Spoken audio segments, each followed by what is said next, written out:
I know many of you read the title and assume that this is clickbait or exaggeratory, but it's not. You may not believe me yet. Wait until I show you the evidence, the proof. This is the most unhinged individual we've looked at yet. He's equal parts frightening and fascinating, tiptoeing on the fine line between intrigue and how are they not locked in Arkham Asylum. It's a mystery here. He's like the product of a science experiment gone wrong, like if Professor Utonium added chemical cringe to the concoction instead of chemical X and then created this weirdo. Since I've been down this rabbit hole, this bender of consuming awful romantic texts and bad dating stories and bad dating videos and all of that, this guy is now at the top of the tier list for the weirdest. Like all great fairy tales, it begins over Facebook memes. So he says, "Did you block me on Facebook?" To which she responds, "Nah, my profile got deleted, maybe. I don't know. Lol. Long story." Then he goes, "You don't have to lie." I can just feel the sadness emanating from that line there. I can imagine him looking down and kicking his feet in some sand. And she goes, "I'm not. You can ask pretty much anyone. The profile is gone." To which he responds, "I'm not going to waste my time finding out you're lying to me. So now you're going to ignore me." This is, I'm assuming, a lot of time passing between those two texts. And by a lot of time, I mean probably like 5 minutes because this guy's fucking delusional. So he double texts her like, "Oh, so now you're ignoring me? Now that I've called you out on lying about this?" She responds by saying, "It's not like that, it's just I don't like being called a liar." He then claims, "I didn't call you a liar, I just wanted to know what was going on." And then she says, "I told you and you said I lied, dude." I don't even know why he's trying to pretend that he didn't call her a liar. He can literally look 2 text messages back and see that he point blank blatantly does call her a liar, basically. He's already off his gourd right now. He's fuming because this account that he follows posts memes that he likes, and now he doesn't get access to those memes, and he's throwing a temper tantrum. But really, at the end of the day, it's not so much the memes. He wanted to try and shoot his shot here with the individual who runs the account. He then tries a new angle by going for pity. He's like, "Oh, I'm sorry. Just been going through shit. That sucks about your Facebook." And then he's able to almost cobble together a normal human interaction here. She goes, "Shit happens, it's cool. Just been in my head and your memes brighten my day. I got weird because I didn't do anything wrong for you to block me like that. My memes actually got me banned." This reminds me of like the potion seller video on YouTube a while back. "You can't handle my strongest potions, traveler." But in this case, it's memes for Facebook. And he just goes, "For real? That's crazy. You post them all the time though. It must be something fucked up, haha. Well, if you made another Facebook, you better add me first. I'll be waiting, JK." To which she just tries to close it out by saying, "Lol, yeah." Next chapter in this cringe anime is him trying to pull out the Riz here, trying to showcase his game. "So what are you doing, dork? Haha, causing more trouble for Zuck?" He's going for like the playful insults kind of thing, like, "Oh, you dork, you fucking dweeb geek, what are you up to, huh?" And she just goes, "Nothing, just hanging out." "That's so cool!" I love that with the exclamation point. He's like, "Whoa, badass! I bet you're kicking ass in Animal Crossing, huh? Is it that fun? It looks too much for kids. It must be since you keep ghosting me. Do you play any real games?" To which she's baffled, saying, "How is that not a real game?" So again, a certain amount of time elapses between his first message with the "That's so cool" NPC dialogue and then him going, "Oh, it must be so good you're ghosting me." So this guy's flipping emotions back and forth rapidly. His brain is all over the place. His fucking noodle is scrambled. And then he tries to like make an argument out of this, successfully making an argument out of this, by the way, by calling Animal Crossing not a real game. So he tries to get like this sort of elitism about him when it comes to gaming. So I'm assuming he came straight from Reddit and was just ready to get argumentative about like what a real game is, and Animal Crossing doesn't fit the criteria. "Yo, you serious?" Laughing emoji. "It's dumbass animals or some shit being your friends. No real gaming, you know that." Oh, it hurts me to even just read that. And then she goes, "Well, what's a real game then?" "You don't have to get an attitude, I'm just making fun, dork." "Oh, why are you getting offended? I'm just insulting what you're playing. Like, what are you getting all bent out of shape over?" "Oh, come on, calm down. What, are you on your period or something? Well, why don't you ask one of your dumbass animal friends to help you with it or something?" Like, dork. Oh, it's so painful reading this guy's text, and it only gets worse. It gets even more outrageous. But he's so aggressive with everything. It's like he treats a text conversation like it's an active war zone. Rocket League is a way better game than that, but I guess that's not cute enough for you. Yeah, not enough sunshine and rainbows for you girly girls. This is a real man's Battlefield. And speaking of Battlefield, game like Battlefield, Cyberpunk, Far Cry, shit, Madden, that's a sport. And men like me play sports. I could help you play them. What a generous offer from this guy. Wow, tell me you're a basic white guy without telling me you're a basic white guy. You got jokes. Double laughing crying emoji. All that is casual shit. Pick up a real game, get on my level. I really appreciate that now she's just making fun of him directly to his face. I have no doubt she was laughing while writing all this shit just to string him along and continue to watch him embarrass himself like the clown he is. What the fuck are you talking about?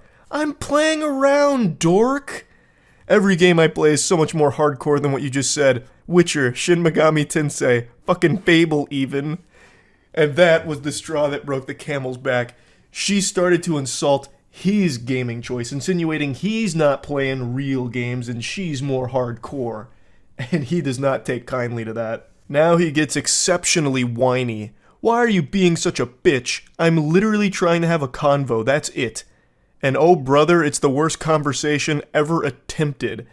I feel like I should have blocked you even if I did have Facebook. You're insulting my game choices. Which is all he's been doing is just insulting what she plays. I don't know why he thinks it's just some, like, normal conversation. And he keeps calling her a dork like it's straight out of Ed, Edd n Eddy or something. I don't know what he was expecting. Because they're weak AF, and you're being a cunt over nothing. Whatever. She really hasn't even been even close to mean. Not an iota of malice from her here. All she did was, like, defend her game choices and then joke about what he's playing being casual.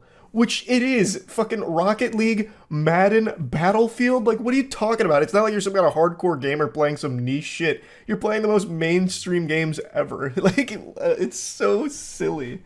I don't know why he thinks that she's some supervillain that's just been doing nothing but belittling him. He started it, and she's not even doing anything mean. Does your mom know you talk to women like this? My mom won't around. Why, TF, you bringing that up? That checks out. You have zero respect for me or anyone. You're just a fat bitch who does nothing and leads people on. You're nothing. Fuck you, I was being nice. If this is him being nice, I am so curious to see what him being mean looks like. He immediately just breaks down into his fucking soiled diaper meltdown. You're a fat bitch! And he keeps using the wrong you're. He never even accidentally gets the correct form of you're in any of his statements here, which grinds my ass a little bit. But then he's like, you just lead people on. What? How? How did she lead you on? By responding to you? Granted, this is probably the first woman that has ever responded to a text message from this guy, so maybe that's, like, where things got misconstrued.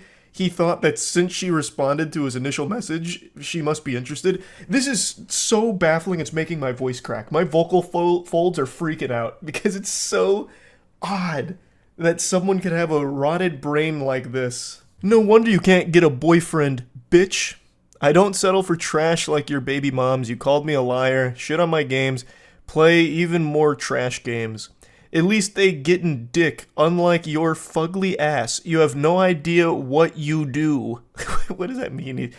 You have no idea what you do? I don't even understand what that statement's supposed to mean. Bet you have fucking herpes, you fat piece of shit. How many kids do you have custody of again, lol? How many of your boyfriends died? Which, I'm guessing these two must know each other through Facebook mutuals or something, so he must see, like, some of the stuff that she posts, because that sounds legitimately extremely personal, and if that is a real situation that one of her partners died, that is one of the most vile fucking things you can say to somebody, and this guy is an irredeemable, insufferable piece of shit. Wow, so this is what you do to get girls? Insult them? Again, I was playing, but you had to be a cunt.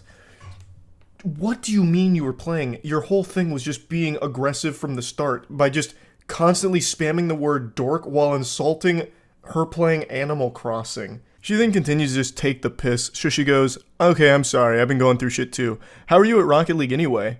And then immediately he just simmers down. He's back to, like, good boy status. I understand. I'm sorry too. Going caveman mode. I'm pretty good. I can show how to level up. What's your ranking? Platinum. so you're mediocre at best. I'm fucking Plat 2 and Diamond 2, and I'm trash. In Rocket League, Plat isn't very high. That's where the majority of players end up. So he's not good. He's not good at all. What's your gamer tag? Why?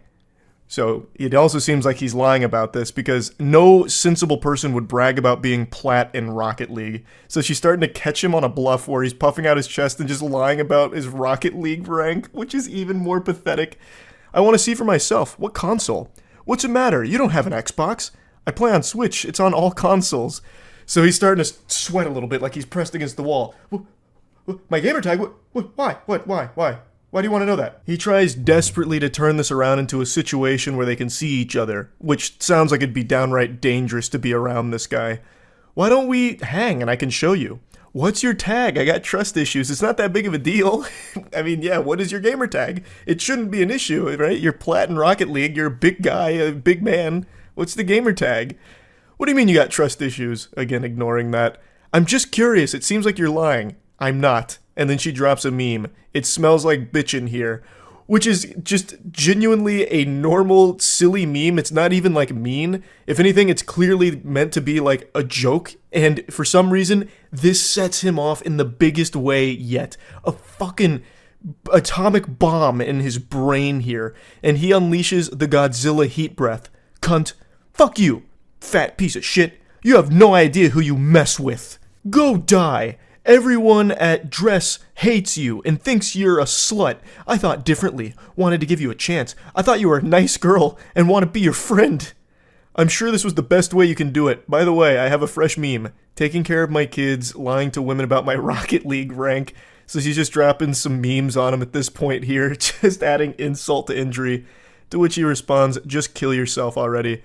He's trapped in 2009 Xbox Live Gamer Zone. He's really fucking struggling here, treading water. I can hear the tears in his eyes right now. Literally feel them through his sad texting. Forever hard stuck Plat in Rocket League and forever hard stuck being alone in life with an attitude like this. What an absolute curse. He just continues speaking like an anime villain. Fucking with me, you slut. Wait, can I not get dick, or am I a slut? Pointing out a contradiction because he keeps calling her a slut and then also saying that she can't get any wiener. So he's all over the place. He's scrambled. Yeah, I'd bet you'd want it after this, you whore. Choke on a dick, whale. Just continues having a fucking conniption. Can't believe I wanted to build something with someone so dumb and nasty. And then again, she just responds with another meme. Like, what do you mean you wanted to build something with her? You reached out about feeling like you'd been blocked and immediately started calling her a liar. What world are you living in? What fantasy land? What? You immediately start by calling her a liar and then insulting her choice of games and talking about how you're like a real alpha gamer, not like an Animal Cross gamer like she is. It's fascinating. This is what I mean. Like, it's actually intriguing how someone's mind could end up so poisoned.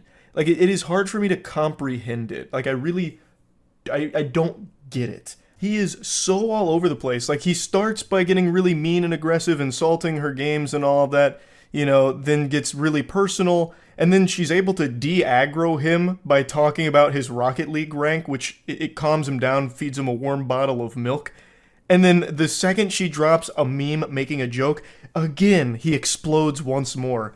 It's just so peculiar. Anyway, though, here's the finale. Everyone knows you're a slut. A little fat slut who uses people. Again, this comes out of fucking nowhere. She didn't use you. She didn't lead you on. She didn't do anything besides just respond to your initial unhinged messages. Couldn't get a boyfriend for years. That's because everyone... It keeps going. Got too much time in your hands, but I bet your mouth is filled with someone's nasty dick. And she just goes, yep, not yours. That's the end of their exchange. I imagine she probably blocked him again, which is the safe thing to do. What a creepy lunatic. An actual fucking unsafe to be around individual. Like, this all happened over nothing. Actually nothing. Started because of not having access to some memes that he liked. Oh, painful. I had to share this one. I think this is now at the top of the food chain when it comes to, like, creepy people through, you know, romantic texts that I've been diving through. This one is a rough one.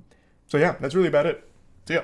Have you ever really taken a step back and got deep in thought and realized just how incredible it is that we as humans are able to speak to each other, language, and how mind-blowing that concept is? Communication is a blessing. But today I almost feel like it's a curse. I just read legitimately the worst thing ever, and it makes me regret that our ancestors at one point when they were still cavemen started grunting at each other to communicate, and then it eventually led to this existing. Oh my god, I saw this today, and it made me ill. And I thought, if I had to bear this burden knowing that this exists, you're gonna have to share in the load with me, so let's go on a little adventure here. It's from Tinder. Let me introduce you to the boy wonder Chris here. So, these two individuals matched, and Chris was making the first move here, shooting his shot. I better be your top priority, with a little winky face emoji. I don't know if that's the strongest opener. I haven't been on dating apps in many moons now, but that seems a bit weak, but hey, his heart's in the game. She responds to that in a pretty playful way, I think is what she was going for. So she says, let me know if you want to go out tomorrow so I can cancel my daughter's parent-teacher conference. To which our Casanova here says, such a good girl you are. I'm free tomorrow. It's already getting so yucky. Such a good girl you are. He's speaking to her like it's a dog or something, like he's about to offer her a treat. And then she says, I'm not, with a laughing crying emoji, to which he wants some clarity. You're not a good girl, or you're not free. And she clears up the confusion. She says, not free. I have to go to a parent-teacher conference. Already, this whole exchange is going cattywampus. The wheels are falling off pretty quickly. And somehow it just continues to go further downhill. A goddamn avalanche of cringe. So he goes, damn, I actually thought you'd be fucking bad AF and cancel. Haha. And she says, I'm alarmed that you would want to go out with someone who would do that. And he goes, haha. I mean, in the back of my head, I was hoping it was a joke, that you didn't actually have one. To which she says, unfortunately, I do. And then he goes, all good, you're doing well, giving me attention right now. And then she says, I can meet up for a drink if you want since you live close. I have my kids this week, but they're older, so it's not like I can't go out. I have them every other week. Where do you live? His response here is really confusing. What does that mean? All good, you're doing well, giving me attention right now. What's happening? Is she like scratching under his chin? Like, I don't get it. What is he referring to? They're just talking on Tinder, and why is she... So you're going to start to notice that as this exchange continues to unfold here, it feels as though they're having two different conversations. Like, it's super all over the place. Like, the dots don't connect at all. Like, they're in two different dialogue trees, and it's not matching up. Now, our boy Chris, the protagonist, is a lot of things, but a coward he is not. He tries to employ the most delusional strategy you could ever envision. This is not something you'd ever find in John Madden's playbook, I'll say it like that. So, after he asks which part of downtown she's in, she replies, not saying. He then tries to, like, assure her that he's not gonna, like, go out of his way to find her. He's not, like, a stalker. He's not weird or creepy. He says, I'm not gonna go find you, lol. And then he says, I just got done with the gym, now doing post-workout naked stretching. Chris, are you okay? Post-workout naked stretching. You're off your gourd. Brother, you lost your marbles. What is a post-workout naked stretch? Are you telling me this guy's at Planet Fitness right now in the locker room fucking goatseeing himself in order to get, like, reps in at the end? Like, that's how he cools down? What is a post-workout naked stretch? I've never heard of that before. This is him trying to be, like, hot about things, I think. Like, ooh, this is gonna get her wet. I was at the gym, pumping iron, praying at the Iron Temple, way min, babe. And then I finished. Biggest pump of my life. So obviously I took my pants off, put both legs over my head, and hung a 5-pound kettlebell from my erect wiener. Hold for 30 seconds for 3 sets. It's the only way to conclude a good workout. Like, what the fuck is even happening? I don't know why he thought this was a good idea. Like, unless he's like an OnlyFans creator or something, and this is just content that he films, like the, you know, naked yoga that you see on YouTube or something. It's just, it is a wild attempt here at, like, flirting or trying to be, like, sexy on Tinder or something. It is bold. It is brutally cringe. She then responds by saying, if you were driving by, you might peep in the window. Haha. Sounds uncomfortable. Referring to the stretching, I think. To which he just says, I mean, of course. Now here's where things get even more fucking confusing here. The conversation really does feel like some kind of malfunctioning quest line in an MMO where like the dialogue is just incorrect. Like the characters are glitching out. So he says to the stretch, asking about like what sounds uncomfortable. And then she says, no, for work. My stylist feeds me champagne. I don't know, maybe I'm the problem. What is she talking about? Like, how does that fit into anything that's happened here with this absolute disaster that Chris is trying? I don't understand. Maybe she's just trying to change the subject. I'm really not sure. And then he goes, was a bartender, now I'm just a content creator and gonna start day trading. Oh, so you're a little horny.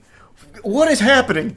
So I think my initial theory might be the right one. He might be like an OnlyFans creator, so the naked stretching he puts on the premium subscription tiers or something. But those days are going to be short-lived because he's going right to day trading. He's going to the tippy top of the food chain. He's watched a few TikTok financial gurus and he's got it figured out now. I also don't know why he says, so you're a little horny? Like, where is he even finding that? There's no hint of horniness anywhere in here. And then she goes, oh God, what a nightmare you are.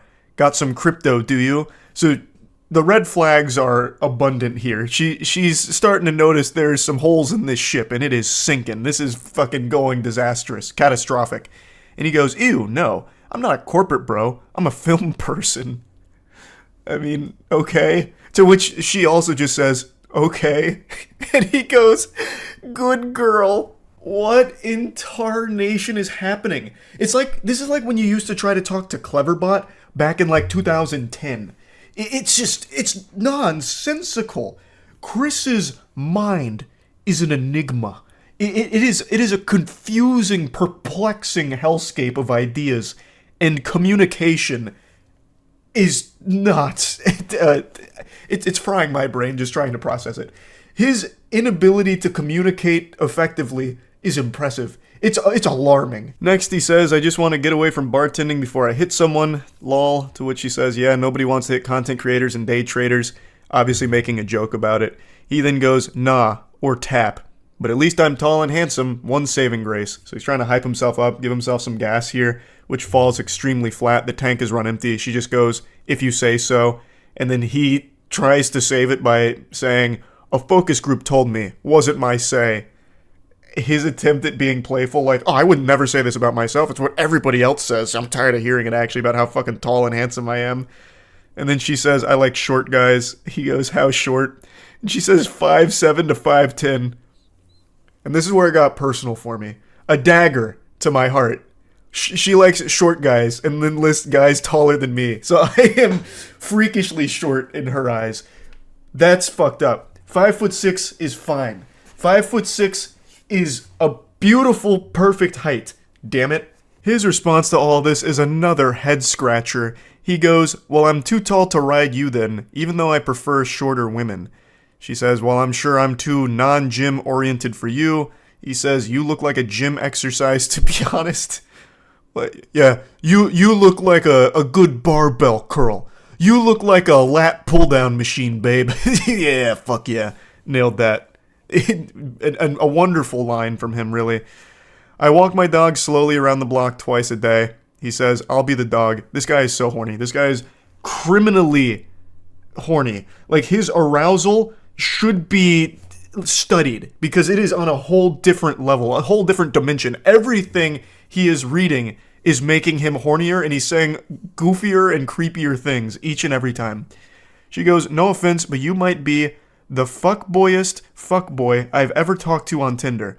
And he goes, damn, you must not get many guys on here then. You could get 1 million guys, and I still think this guy would be up there in like the top 0.001% of outrageously horny weirdos. This is impressive. She says he's her first match in a year and a half, and he says, because this is light news compared to the shit I've heard, talking about like war stories, you know, about to have a PTSD episode about the shit he's read on here. And then he says, doesn't help, I'm naked with a heart on. And then her response is, I don't feel like I'm being very flirtatious. And then he says, the stretching and stroking while talking to you helped. What is happening? Somebody save Chris from himself. What is going on? This could be its own fuel source. Like, his sexual arousal, his non-stop, never-ending horniness on a conversation that has gone nowhere, talked about nothing, and yet he is still beating his meat to it, choking the chicken to what? To what? Like, there's not even, like, an imagination you can make out of this conversation that would be even remotely associated with something sexual. And he just keeps going. He's talking about being naked with a heart on. What happened to your naked stretches? What are your stretches? What are those naked post-workout stretches? Does he put a butt plug in and wiggle it around or something to stretch out his ass, and that's why he's so horny now? Is hitting his G-spot? Like, what is going on? All she says to that is, okay. And then he goes, do you mind? I'm doing it whether you mind or not. I don't really care, but do you mind? Is that cool with you, you think? And then she goes, mind what? Me stroking myself while we chat. Oh, it's so yucky. Oh, it's so foul. Not at all. Can I tell you a story about last night when I was alone in my bed? Sure. My cat jumped up next to me and started hacking, and then she threw up in my hair. So this is her attempt to try and gross him out to ruin his mood, but she doesn't realize the raid boss of cringe that she's up against. He even calls her bluff. He goes, not gonna get me soft. Literally wiggling his finger saying, nope, that's not gonna stop me. I'm squeezing my hog no matter what. I've had my cat vomit multiple times. I had to get up anyway because I perioded all over my sheets. And he goes, yum, nice try. And she goes, through the mattress cover. He goes, bleach helps. Were you naked? Oh my god, he's still in it. He's still in the zone. He's in the flow state. He's in the mainframe. And she goes, I was wearing my hoodie footy pajamas that have toasters on them. To which he says, with an ass flop. And he comes back to clarify that he meant flap, because ass flop makes no sense and wouldn't want to be rude, that'd be ridiculous. To which she also says, no, that's ridiculous. And he goes, of course, I'm harder than ever now. She just sends an emoji. He goes, yep, I'll leave you alone, unless I can show off. So he's finally saying, all right, I'm out of here. I've had my fill. I've done what I needed to do. I'm good. And then she closes this all out by saying, why do you even need to get a woman on the other end of the conversation? Just put a wig on a stuffed giraffe and show her your stuff and talk about how hot you are. So this whole conversation is one for the books. This is something special. This is so fucking weird. On every possible level. A part of me thought that it was him just trying to be weird on purpose, just to, like, I don't know, gross out a stranger on Tinder or something.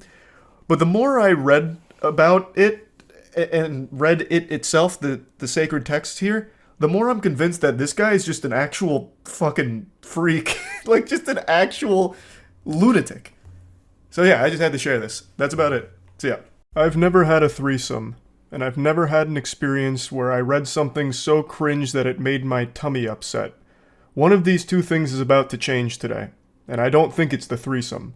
I just read something from, yet again, my deep diving onto the horrors of modern dating with absolute deranged weirdos. And the whole interaction was so mind-bogglingly peculiar that my body couldn't help but suffer from a physical reaction after finishing this adventure here. I don't know where these men are coming from. These dudes are just being printed in the cringe factory and being thrown into the dating world as like the worst NPC encounters you could ever have. So anyway, let's go ahead and dive in. But before doing that, just a quick heads up.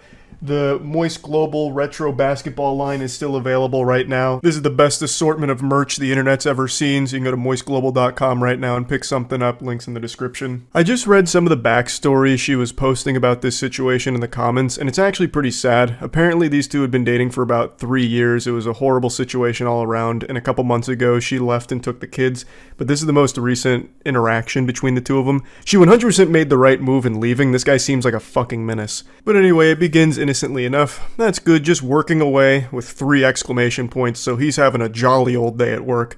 Did you get to the doctors yet? She says, yeah, I have COVID. What did he say it give you? What? What did the doctor say or give you to feel better? Take Advil, Tylenol, sleep as much as you can, and quarantine. This is so timely because I myself just finished going through COVID over the last 11 or so days. And this is the 3rd time it's fisted me. It has gone elbow deep in my ass 3 times, and all 3 times that is the exact same advice I was given by doctors. Now, of course, you can still ask for like a Paxlovid prescription if you want. It should help with like symptoms, but it's not usually the first thing they give you unless you're someone who is at risk for like complications, I think. It is an option, but typically they'll just tell you that, you know, take Tylenol, sleep it off, rest, fluids, simple stuff like that. So it seems innocent enough here, and the guy she's communicating with almost seems jovial. You know, like when he says, just working away, I can already see him typing that and going, just working away. You know, one of these with a big old smile on his face, ear to ear. He seems like a happy-go-lucky kind of guy. And then it all falls apart. This feels like a real Jekyll and Hyde situation. He immediately just doubts her, doesn't trust her, accuses her of lying. Lol, so you didn't go to the doctors. Before this turns into a fight, just tell the fucking truth, lol. She says, I did. There's no meds for this. Yes, there is. Go to the doctors, lol. I need the address and the name of the clinic that told you there's no medicine. Also, the name do the doctors. They will be losing their license. So he's fucking spiraling immediately here. And I feel like this isn't exclusive to just him. I feel like a lot of men these days assume that every girl they interact with, even their significant other they've been with for 3 goddamn years, is some kind of lying, cheating harpy or something. So they're constantly interrogating because they don't believe anything they say. I feel like there's just so many dudes out there with this, like, insecurity within them where they doubt everything their partner says, believing that they're cheating in some way, and they're lying about something, hiding something, and it's fucking awful. So this guy's trying to checkmate her here with the scholar's mate, like, okay, then give me the name and the address, because I'm going to call them to double check, because I don't believe you, madame. She then says, stop being so fucking melodramatic, I seriously don't need this shit right now, there isn't anything they can give me, I'll be fine once it works its way through my system. He just continues to press, please, name of the doctors, location you want to, please. I know you sick, that's why I'm jandling this for you, and just need to know which doctor you went to, I can handle this properly. This guy has so much steam coming out of his ears, it's clouding his eyes. He can't even fucking type properly. He's typing like a caveman. He's going full Neanderthal mode here. Like, what in the world is happening in his noodle? He's gonna start jandling this? That reminds me of jelking. Like, that was an old thing on the internet where you're supposed to, like, masturbate in a certain way to elongate your wiener. Jandling feels like it's some kind of, like, sub-discipline of jelking. But anyway, she says, I don't need you to scream at the receptionist for no reason at all. Stop being ridiculous. I won't scream at anyone, just tell me the information. Skit-K can handle this, please. If you don't provide it to me, it's because you're lying and didn't go to the doctors. There's nothing to handle. So just tell me the name of the doctor you saw. This douchebag is making so many typos, it looks like he's trying to transcribe the Scatman. I can jandle. It's like ridiculous how crazy he's going because he's so angry. I don't know why he'd even think she's lying about this. He admits that he knows she is sick. So why would she lie about going to the doctor? Well, like, what the fuck thought process is that? I know my girlfriend is sick, but it's probably dick sickness. She's probably hungry for cock and it's causing her physical pain. That's probably what it is. She didn't go to the doctor. She went to a penis appointment. That's what it is, and she's lying to me about it. I knew it! It continues to just get out of control. She says, lol, I shouldn't have to prove to you anything. I'm sick, I have COVID. She's absolutely right. She doesn't have to prove anything here. She doesn't need to try and, like, defeat his delusions. That's not her responsibility here. She's done nothing wrong. And he just continues, you're not proving anything to me, lol. There is medication for this. I know for a fact, as I know someone else who had COVID last week. There isn't, unless you're old as fuck or have an autoimmune disease or your lungs are shit. Otherwise, you're just a carry through like normal fucking virus. Yes, there is. Let me call the do it. And I will get you proof. Where did you go, baby? That comes out of nowhere. After all of this, he hits her with a where did you go, baby? I can already just tell from reading this shit, this guy is extraordinarily manipulative and a completely insufferable person to be around. But anyway, she goes, I went to a walk-in and frankly, I'm not going to allow you to cause a muck over nothing. I'm going back to bed. What walk-in clinic? If you don't tell me, I'm don't with you. Because I'm not a ducking idiot, and I know you're lying, haha. You have 3 minutes to get me the address of the walk-in clinic or else. So now man's out here setting a time limit. He's dropping the ultimatum. You give me the name and I will hunt them down. Out here like Liam Neeson about to track them down with his particular set of cringe skills. I guess his thought process was he just wants to confirm that she actually went to the doctor because for some reason he doesn't trust her even slightly, even though they've been together for 3 years. I also imagine if he did call them, he'd start yelling and screaming and causing a big hoopla because he seems like that kind of unhinged, deranged lunatic that would do shit like that. But anyway, the 3 minutes to get me the address of the walk-in clinic or else, that's it. Buy more chances for you. She says, fine, be done with me because I don't want you yelling at someone for no fucking reason. He says, no one's going to get yelled at. You're just nothing but a liar and KM Jot a fucking idiot. I wouldn't have even called them, but everything you say is a lie. And you think I'm an idiot, and you can fool me. Anyway, joke's on you. Enjoy. Hope it was worth it, kid. His use of exclamation points and emojis is absolutely infuriating. But even more so than that, the cherry on top of the shit cake is him saying, hope it was worth it, kid. He's speaking like he's back on Xbox Live in a Call of Duty lobby. What? Hope it was worth it, kid? Oh, God, sickening. But clearly the reason he's using the emojis and the exclamation points is he's trying to put on this strong, masculine front that none of this bothers him. This is the biggest mistake of your life. You're going to regret this. But me, I'm laughing. I'm having fun with this. This means nothing to me. So much so that I'll drop a laughing, crying emoji and 5 exclamation points. Haha, not hurting me. She then says, lol, joke's on me because I'm sick. Great joke. Love that for myself. Love that I feel like I'm being dragged through the mud, fire, literally feel the worst ever. Great support, thanks. Joke's on you because you lost the best man of your life because you'd rather lie than tell the truth. Leave me alone. What the fuck? Oh my god.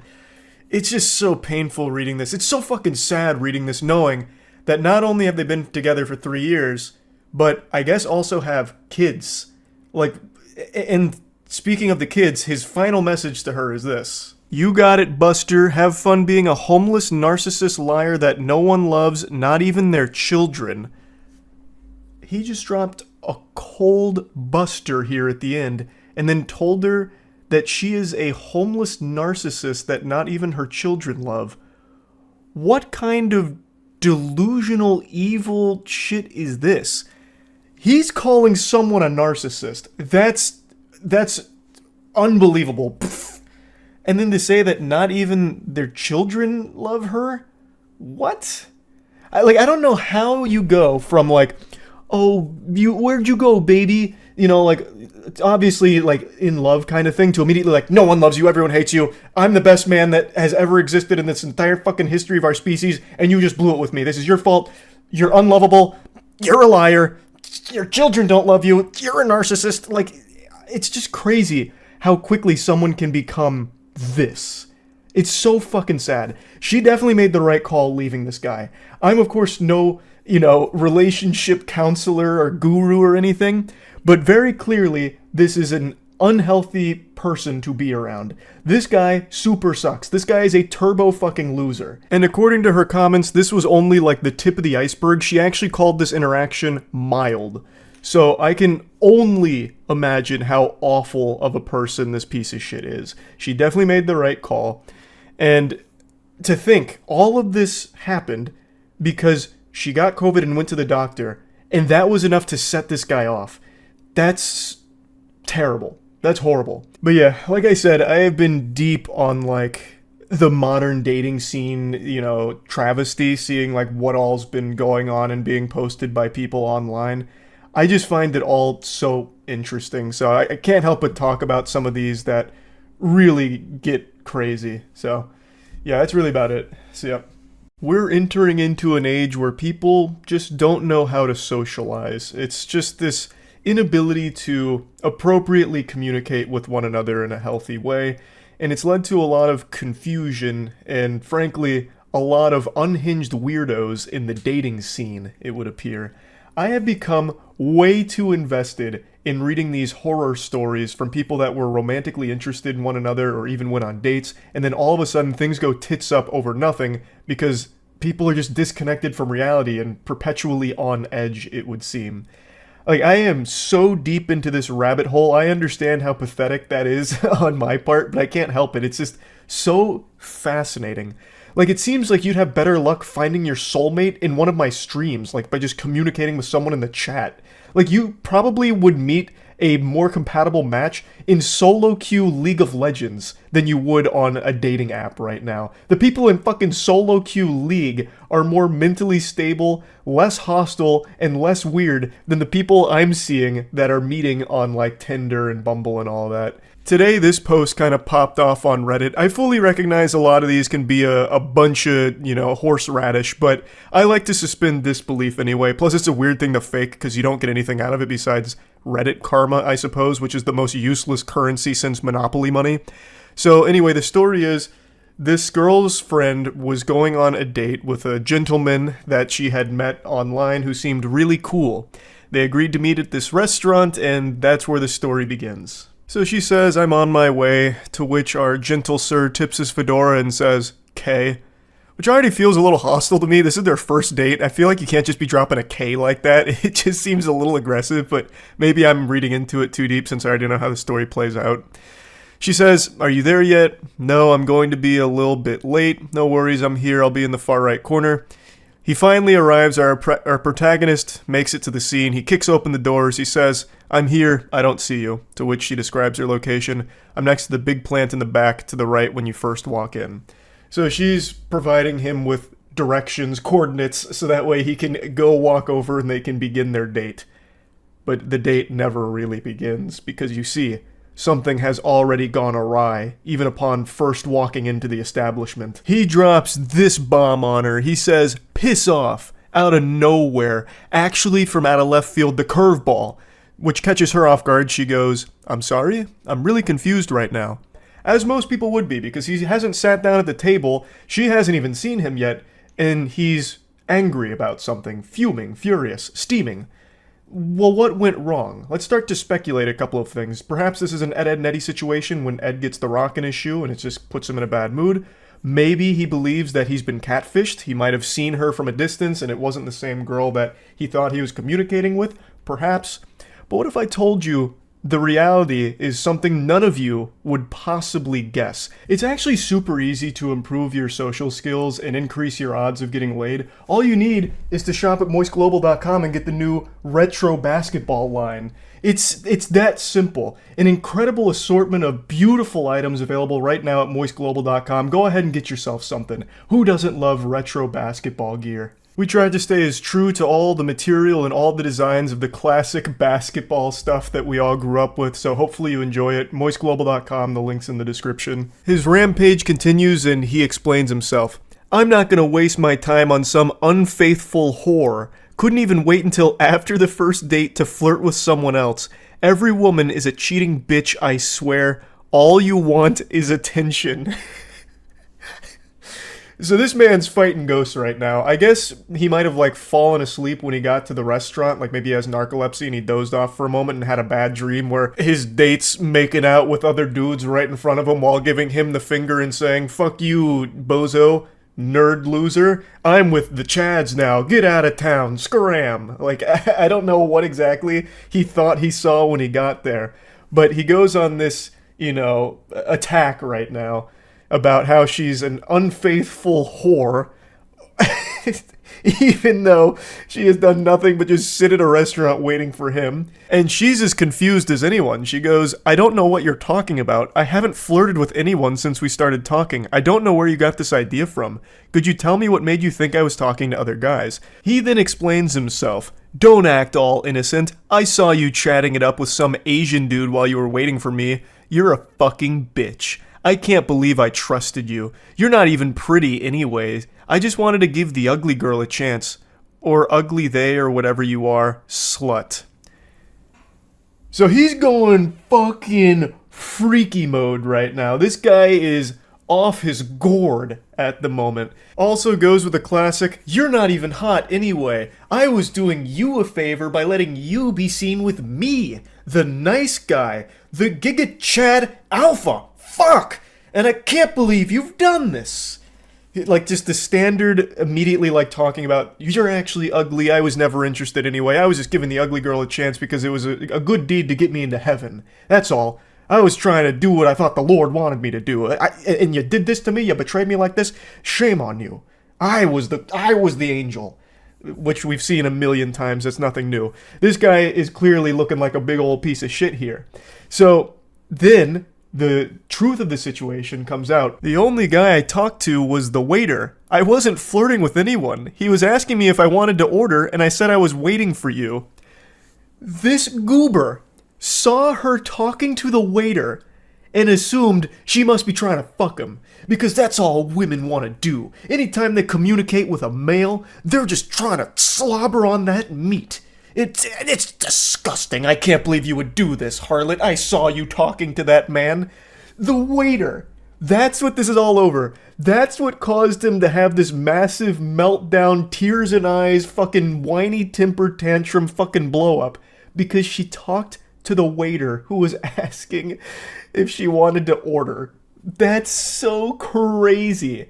This lunatic. This absolute goofball. It continues. She asks, why are you acting like this? He goes, whatever, slut. Lose my number. You'll never find another guy like me. Hopefully he's right about that. I pray she never finds another unhinged weirdo like this guy.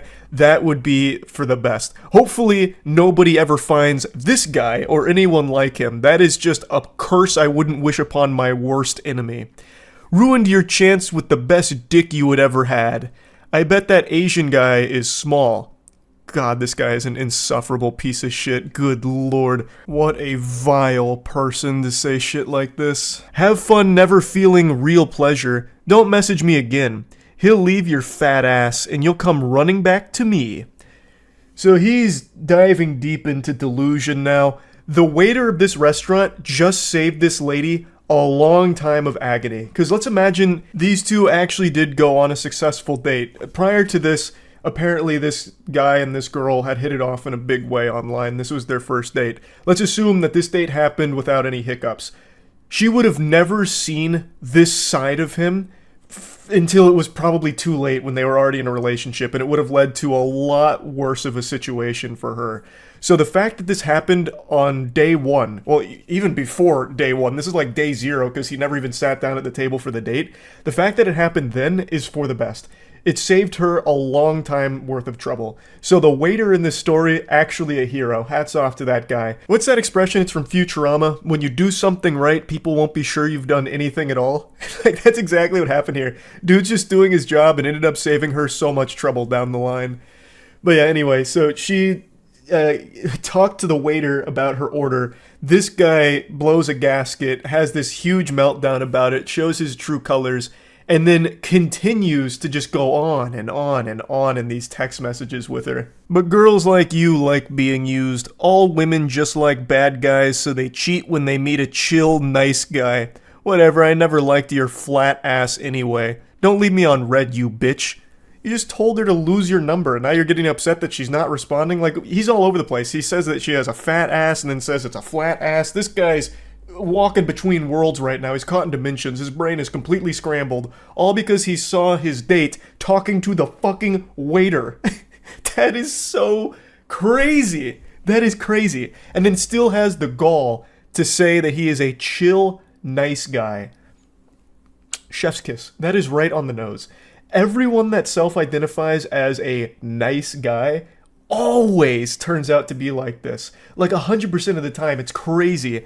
That statistic is as high as it is. The correlation between nice guys and being complete weirdos and just downright dangerously unstable people.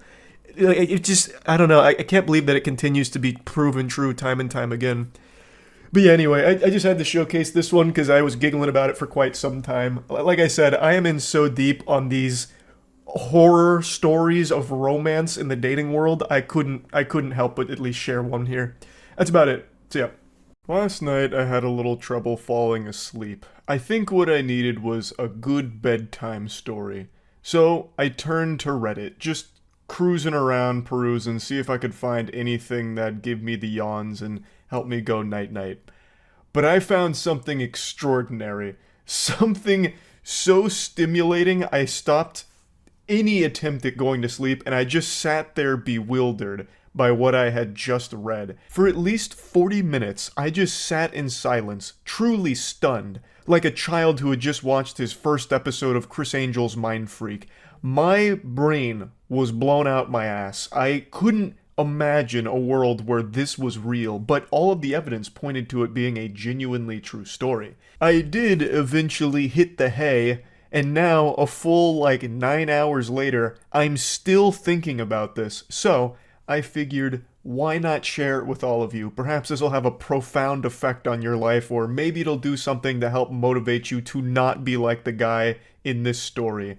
It's a series of text messages between a man and a woman.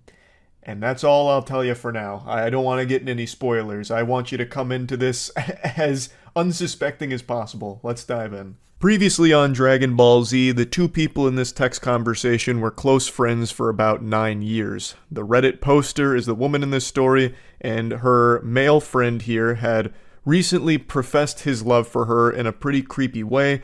The feeling wasn't mutual, so it led to a bit of a disconnect between the two of them, and in an act of desperation, the male friend calls in the cringe artillery and starts bombarding her with memes, to which she finally responds, "Hey, I appreciate the memes."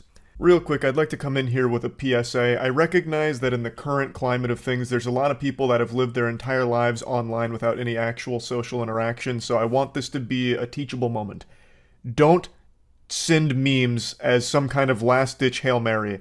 Like, if you let something rip and it's not reciprocated, spamming memes isn't going to salvage the situation. It's only going to make it worse and even weirder. Her saying, "I appreciate the memes," is just a lie. No one's ever going to say that. Those words have probably not left the human being's mouth ever. "Ah, good morrow, sailor. I really appreciate the exquisite memes you've shared with me today. I was a little perturbed with our last conversation, but now that you've sent 1,000 memes, I see you've got a good heart. Thank you for this." And I'm speaking from experience here. I'm very knowledgeable in this field. I'm the authority on this matter. I've told this story before, but I'll just briefly repeat it. The very first girl I was ever flirting with and exchanging text messages with was back in high school, and she did not feel the same way about me as I did her. And in my weakest moments, I turned to the dark side and consulted the Sith Lords, and was advised to try and maybe send goofy memes and ASCII art, because that was big back in the day. So I did. And guess what? It didn't fucking solve anything. It just made it even worse. I know how uncomfortable that must have been for her. So yeah, that is not the right play, to just start spamming memes and shit. But anyway, she continues the message by saying that she's only ever thought of him as a close friend and never really viewed him in a romantic way. So when he professed her love, it made things a little weird. They grew distant, they grew a bit hostile, but she thinks they can be friends again just as long as it's very clear that there is no romantic feelings in this relationship.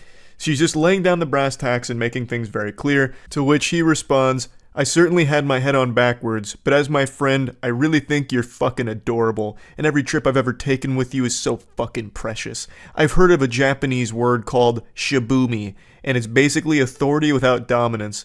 Call me a simp, but I really think you have that." Code red, he's not taking no for an answer. Jinkies, we're going too deep. He just busted out shibumi. Jesus Christ, we're in the in-game now. Lord help us. He continues to spaghetti dump here for the novel that he's writing her. There's steam coming off of the touchscreen pad as he's writing. The most important takeaway here is a very specific line, a buzzword that gets dropped that I think is very important that we highlight. He says, "Sometimes it feels like my chivalrous interest with you is underappreciated or just unappreciated sometimes."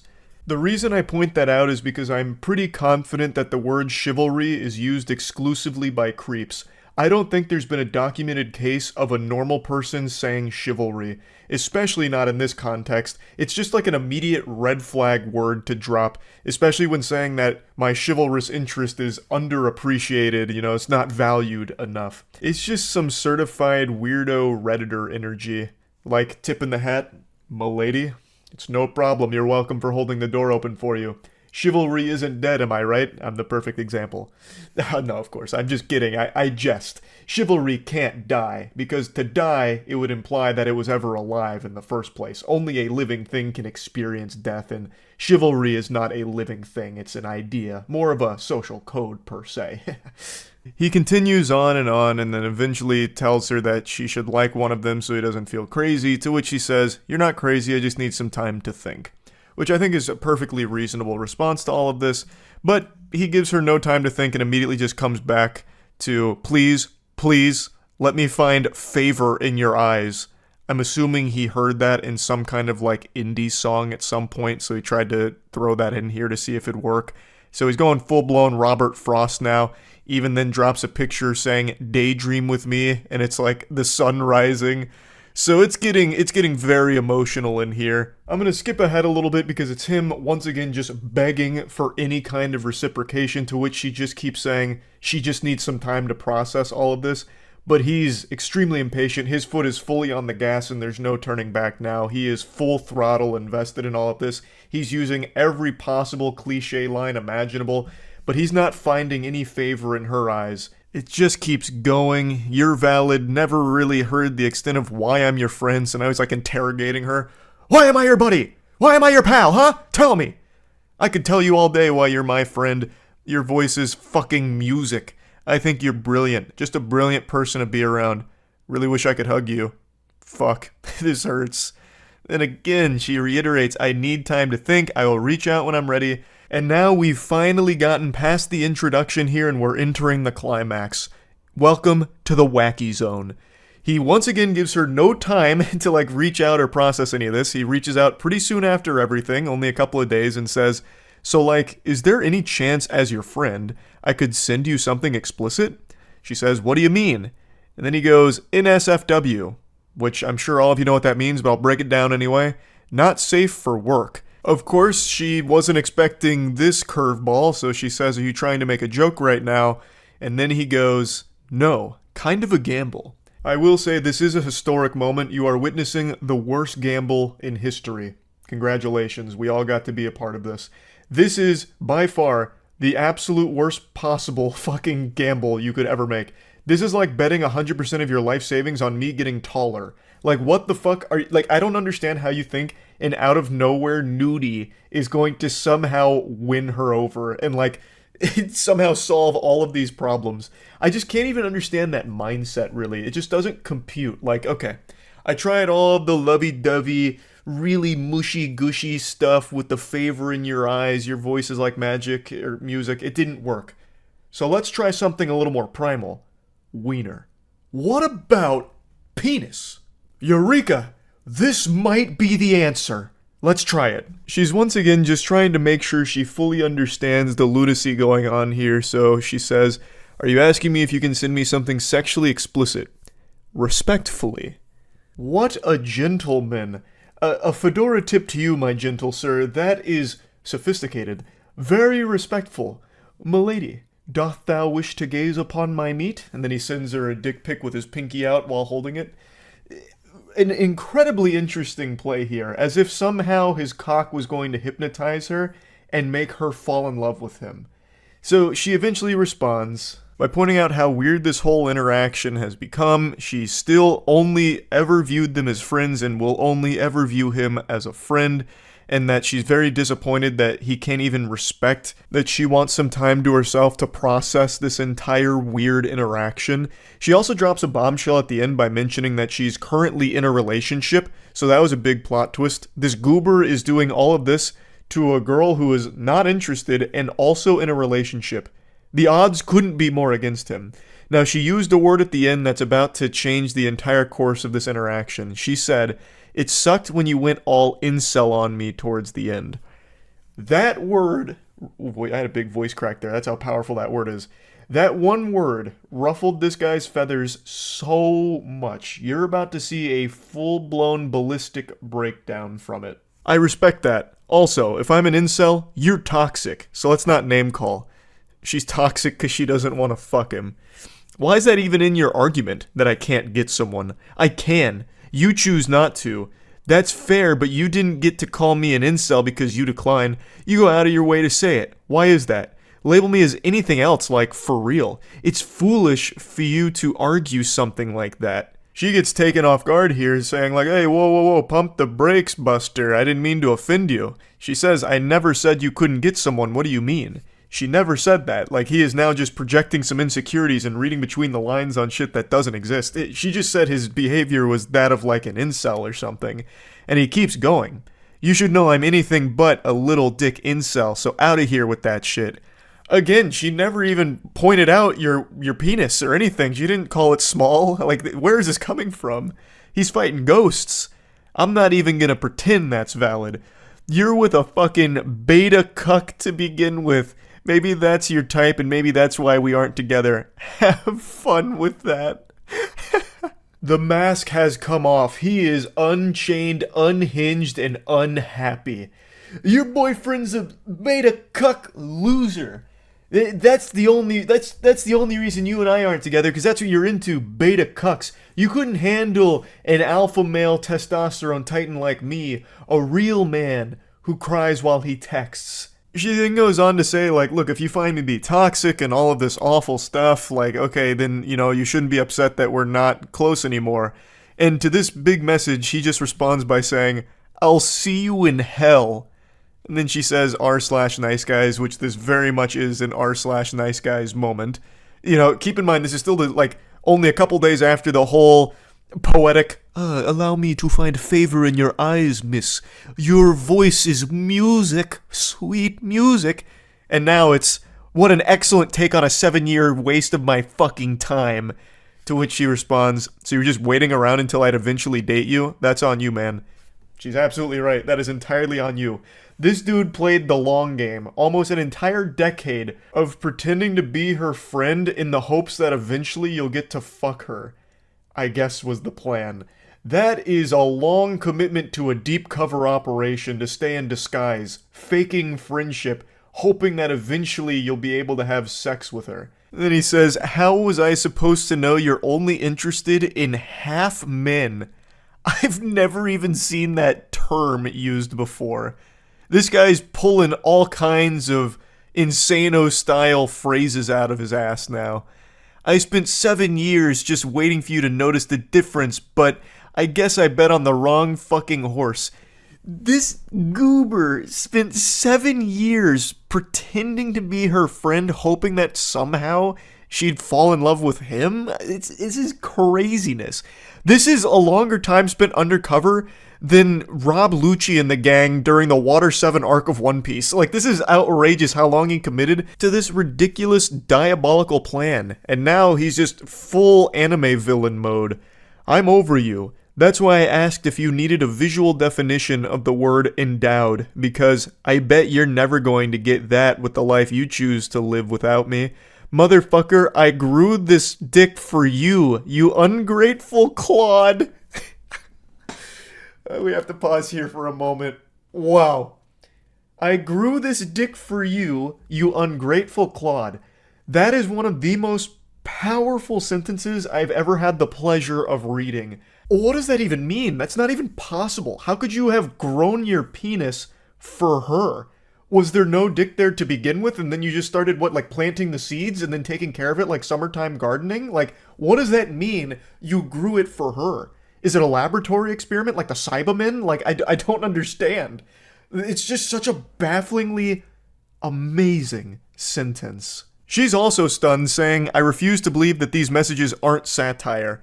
And then that sets him off even further. This entire relationship is satire. A joke. Your interest in men is a joke. The wambulance is coming in hot. He's Squidward, you're Squidward, I'm Squidward, we're all Squidward. This whole relationship satire, it's all a joke, you're a joke. Fuck you. My interest in you is a joke. This is the first time I wanted to show someone my dick because I hate them. Fucking brilliant. r/nice guys, these nuts. She waits a while and then says, I think enough time has passed and I just genuinely want to know if you've had any remorse for the shit you said to me or if you truly believe it was all valid. And then he responds 7 hours later saying, let's find out if you're still seeing the Hat Man first. I don't know what that means, but then he comes back 2 hours later and said, I'm over you. You're wasting your time. So he's trying to flip this around on her like, you missed your opportunity with the golden goose. You missed your opportunity with the alpha. I've moved on, you harpy. I don't need you anymore, harlot. Listen, I've matured a lot. You clearly haven't. So you're wasting your time trying to talk to me now. You had your chance. You blew it. I'm sure you're kicking yourself now for this, but hey, that's the way the cookie crumbles. But then just to finish it off with the cherry on top, he quotes from before where he was offering to show her his wiener and says, I still mean this if you need clarification. And then comes back and says, except don't even bother asking for nudes. I have a girlfriend. Okay. I mean, this is quite the ride. What an adventure. She eventually just says, what's wrong with you? We were friends for almost a decade. And then you go into this shit. Which is a reasonable response. Like, how did this happen? We have been friends for like 10 years. We've known each other for so long. Where did this come from? It is crazy. This whole situation was wild. And also, I'm calling fiddlesticks on that last statement from him. I don't believe he has a girlfriend. If we go back to like chapter 7 of this meltdown, he said that she was the first girl he wanted to show his penis to. So, I'm under the impression he's a virgin.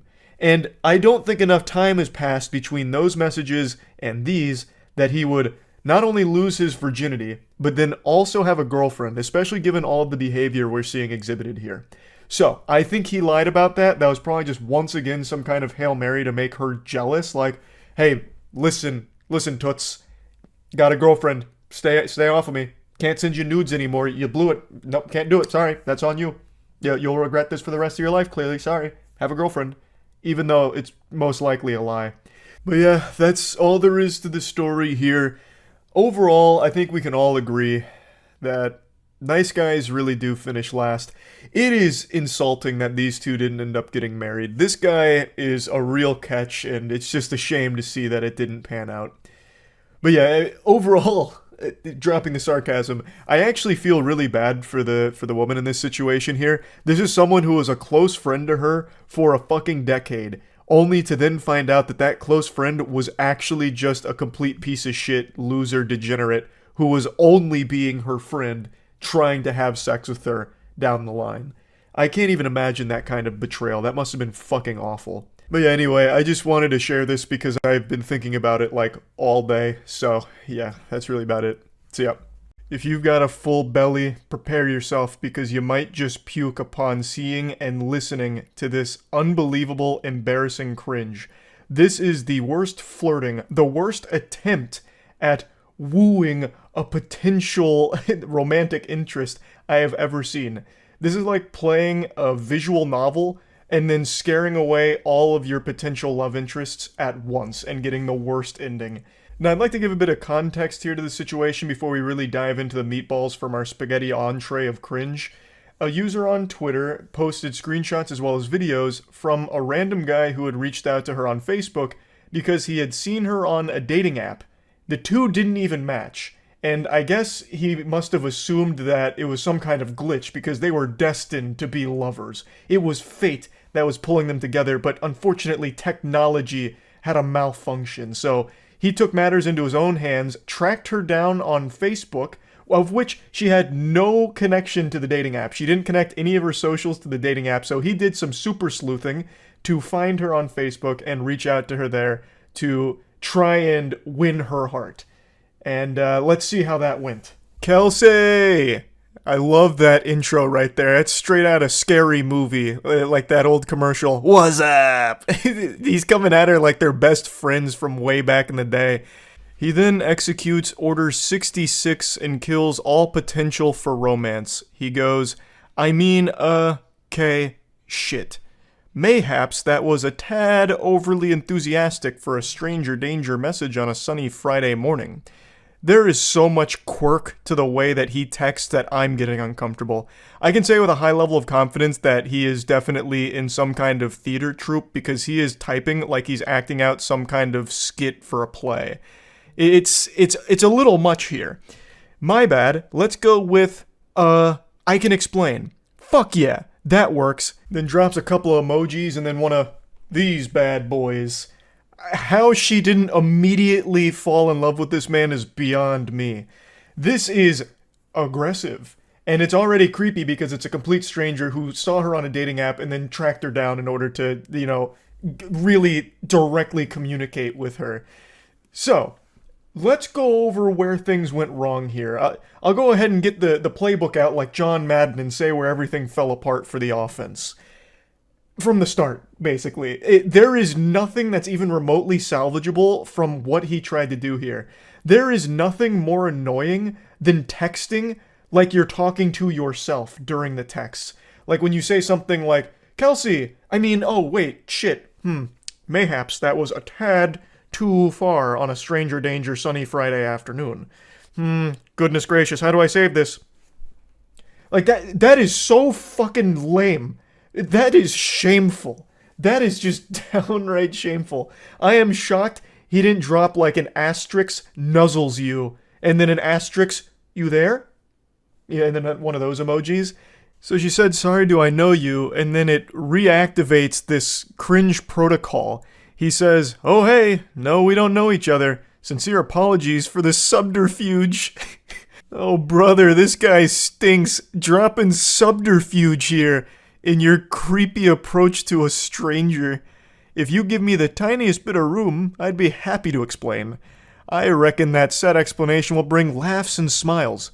P.S. Not trying to rope you into a pyramid scheme to sell fancy Tupperware. Yet. He's trying very hard to be self-aware, and when he starts sending his voice memos to her, he reiterates 1,000 times like, this is weird, you're probably gonna think I'm weird, and then just keeps doing it. He sends so many voice messages that go for a long, long time. It's making my voice crack because of how fucking embarrassing it is. And you want to know the wildest part? I'm getting ahead of myself, and it's a spoiler. He has done this to multiple women, apparently.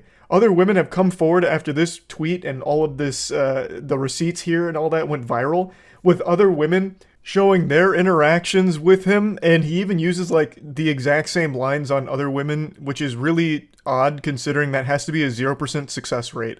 These can't be working well at all. It's so weird. So she decides to play ball here and open Pandora's box to see what comes out. She says, explain away, and he gives a brief, cool guy thing. Oh god, I just spent 60 minutes singing to seniors and man am I drained. But fuck it, I can do this. He's hyping himself up in the text messages he is sending to this girl. It is so embarrassing, and he keeps doing it, but it gets worse because right after that, he sends a voice message. Hey, Kelsey, how's it going? Don't mind me, I fucking hate texting. I think we're all better without it, so I usually use one of these when I can. Also, I don't know if you've ever seen that Key and Peele skit, but that's how I feel about texting. I could go on. Anyway, I just want you to know right off the bat, I fully accept how fucking weird this is. I'm sorry, but like I said, I think if you give me a second, you'll probably end up laughing. And not that you need my permission, but feel free to just laugh directly at me for being a fucking idiot, for I am surely about to embarrass myself right now. I do appreciate your stamp of approval. I and everyone else will be laughing directly at you for this, and I appreciate that you recognize what an unbelievably weird thing it is to do. I don't know why you keep doing it. This is the first of many voice messages he sends, even after recognizing this immutable fact that it is weird and embarrassing. And sorry for the delay. I was going to get back to you, but someone called about a gig tomorrow and I'm trying to help them find a musician. Also, I'm not sure if I'm fucking funny anymore. I just spent 60 minutes, like I said, playing guitar and singing to a room full of senior citizens, but the room was stuffy and hot. I had to do it with the surgical mask on, and I'm not sure if I have any funny or social energy left, but I'm going to try. I'm going to try and fake it right now. So thank you for your understanding and patience, and here goes nothing. I'm a fucking idiot. Enjoy. He's actually treating this like it's some kind of movie audition. What are you talking about? I also I love that he immediately makes himself seem like super busy, like, hey, sorry for the delay. I know you were waiting on bated breath for my explanation, but I had to help very big musicians find a gig. You may have heard of them before. Bring Me the Horizon. I'm the lead singer. So I had a lot going on. I was double booked, so I had to give them a different band. You may have heard of them, Metallica. But anyway, let me go ahead and explain what's going on. I just finished one of my own gigs, in fact, so I'm a little drained, but don't be perturbed because I'm going to do my best to fake it. So stay tuned for part 2. It's coming right up. Yeah, like he's about to go through his stand-up comedy routine, which you don't want to miss. In the trenches of online dating for a couple of years, so I definitely know how to identify the kind of person I'm like, if nothing else, the world would be better if we were friends. So hear me out. First of all, I never fucking see that shrug emoji. No one else uses it. It's typed into my phone. If I type shrug with 2 G's, it just shows up. Same thing on my laptop. Like, I'll use it in work emails. Fuck it. So right away, I'm like, interesting. I don't get it though. She's cute. For how pretty she is, she should be boring. Why does she seem kind of strange in a good way? That's a spectacular start right there.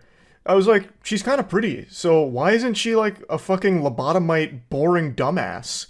Like, she used an emoji that I really like, and she's pretty. Like, that doesn't make any sense. Pretty women can't have a personality, but you're like defying all of science right now. He just keeps going on about this fucking shrug emoji. He's talking about her bio on the dating site, and he just really fixates on that. That shrug emoji is like Cupid's arrow to this guy. He fell in love instantly when he saw it in her bio. I don't know why he thought it was a compliment to say that she's like strange and different in a good way because pretty women are like boring or whatever, insinuates that a pretty girl can't have a personality. I don't know what the thought process was with that approach, but it's definitely a bold play. I think you said something about live music. My job is actually live music. I play guitar and sing. I do about 25 shows a month. I know it sounds made up. I feel like I invented the job. It's redonkulous, but I live very comfortably. Life is good. I do play at a lot of retirement homes, and it's great for my self-esteem, Kels, as I am a big hit with women over 80. Time out. Technical foul here. He just dropped a redonkulous. He just said redonkulous. And then not only that, in his only second voice message here, he's already just calling her Kels. They're not even on like a first name basis. They're not acquaintances. These are two complete strangers, and he's already giving her like a nickname. What the fuck? Oh yeah, and just the night before, I'd been talking to one of my best friends in the world, Roxy. Just people that like match you and they just write hey. So if someone writes hey, I just write hi. And if someone writes sup, I go nothing much, you. And like people that match me and clearly haven't read my fucking bio, folks will match and be like, so what do you do for a living? I'm like, come on, Chelsea. Like, yeah, you're kind of cute, but I'm pretty damn sweet. Try harder. Why are you even talking about this? You're like trauma dumping on this complete stranger right now that you've tracked down from a dating app to try and communicate directly with because you didn't match with her. What the fuck is this? Now you're just going on about like, oh, dating apps are so weird. People just say like, hey. So then I'm like, hi. You don't know how to have a conversation. You didn't read the bio that I painstakingly typed up. I spent a long time on that bio and now I'm offended. Ridiculous. Redonkulous. I don't know. It's just to see someone mention that in a bio, I'm like, thank you. I can see that you feel the same as me. Yeah, if people, I always think that effort should match interest in dating. So if you're curious if someone's interested or not, remember that scene with Justin Long and what's her face in that movie about dating? Is it he's just not that into you? And he's like, if the guy's interested, he will call. And it's true. So I found a line a couple years ago and it's like, effort will always match interest. It will show you how interested someone is. And like, I'm pretty goddamn sweet. And I am not that lonely, bored, or horny. I'm not going to take breadcrumbs from someone if I want a sandwich. So if someone hits me with a hey or hi, you can go fuck yourself. He's just sounding like a complete unhinged asshole here. It's not that deep. What do you mean they can just go fuck themselves? No one's even, like, what does this have to do with anything in this situation? This isn't even flirting. This is just blurting. He's just blurting out all of the most nonsensical shit in his head right now to a complete stranger. And not only that, this is probably not even his first take. I bet he recorded this like 10 times until he had one that was like, this is the one. This was smooth. And that's what we got here. We got the final product. This isn't even like the first draft, I doubt. That's mind-blowing. I'm worth more. Damn it. This is where the Kelly Clarkson song comes in. Yeah, no, your bio is just, there was so much intentional effort put in. And honestly, the more I scroll down in the pics, I'm like, this does not match up. I don't want to sound like an asshole. Like, attractive people can also be interesting and funny, but it's just incredibly rare. I speak for myself because I'd like to consider myself one of those. That's the end of chapter 2 from the voice memos, but don't worry, there's still a finale, and it's the extended director's cut. The next one's over 5 minutes long. Also, he doubles down on this whole like, yeah, you're like pretty, but you have a personality, which that just does not happen. I don't know why he thinks that that's some kind of like grand compliment. It's very odd. Now, before playing the 5-minute, 30-second monologue here, he must have seen that she listened to it. He's like, "Ha! Gotcha! Yeah, I gotcha! Red-handed, you listen to it." Curiosity got the better of you. And then she says, "Dude, so you saw me on Bumble and found me on Facebook? How?" Clearly very creeped out by it, understandably. And then he goes, "Oh, I honestly just typed in Kelsey and I guess I got lucky. I figured because you put live music we might have some friends in common or something." I blame Zuckerberg, and then laughing emoji. Which contradicts everything that he's said here because he's constantly talking and referencing her bio, which I think is referring to her dating profile bio, especially because he does mention like online dating with Hayes and highs and shit.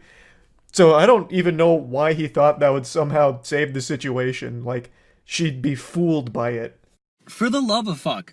I was like 2 minutes into one and it was awesome and funny and I was so proud of it. And then someone called me again about a gig this evening and it's like, you know that thing where your friends know you're busy or you're on a date or something and then that's when they decide to call? Jesus Christ. Excellent. Chef's kiss. This is how you start a romantic message. "Ah, for the love of fuck. I was in the middle of something spectacular. You were gonna love it, Kels. You were gonna love it. Trust me. But then one of my fucking asshole friends called me about a gig because I'm so busy being a successful live musician." Can you believe that, Kels? Can you believe that? It's like those things, you know, where like we both go on dates, right? I go on dates. Clearly, you go on dates, and sometimes when you're just busy, people call. It's Jesus Christ. But yeah, no, your bio was just the fucking bee's knees. I mean, listen, top 3 in like the hundreds or thousands I've seen. It was just, I don't know. I'm a very good judge of character and you just seem like my kind of person. And I'm not saying we're star-crossed lovers. I don't know you and you don't know me. That's 100% correct. You don't know each other. So why are you doing this? This is not how you get to know someone. This is concerning. Also, you should never admit to seeing hundreds or thousands of dating profile bios. That makes you sound very desperate, that you spend all of your time on these dating apps, perusing it, cruising around, and if you don't match with someone you found attractive or interesting based on their bio, you go out of your way to find them elsewhere to try and talk to them, which is very scary behavior. I fully accept how strange and unconventional this is. I got a vibe and I figured I got to go with it. I was like in a really good mood that day. I don't know. I'm totally winging it. But yeah, a lot of my close friends are women and everyone unfortunately has a couple stories of having to block someone's number or an ex just won't leave them alone or going to the cops. Fuck, dude, I've had to block a few numbers of crazy people that didn't know they were crazy. So I really, really apologize sincerely if this in any way like triggered that or it was weird or whatever. Kelsey, that's the furthest thing from my intention. I just wanted to say howdy and I figured if I talk like an idiot, you'd probably feel like I did after I looked at your bio. It's so close. He's teetering on the edge of self-awareness.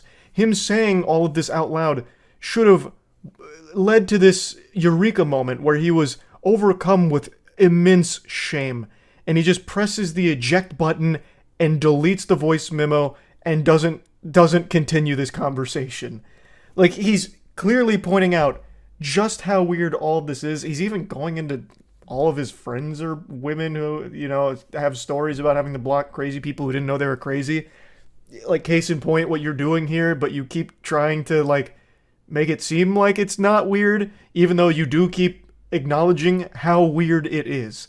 So, like, you're fighting, like, a battle against yourself in your own messages. You are calling yourself out in front of the person that you're talking to as well.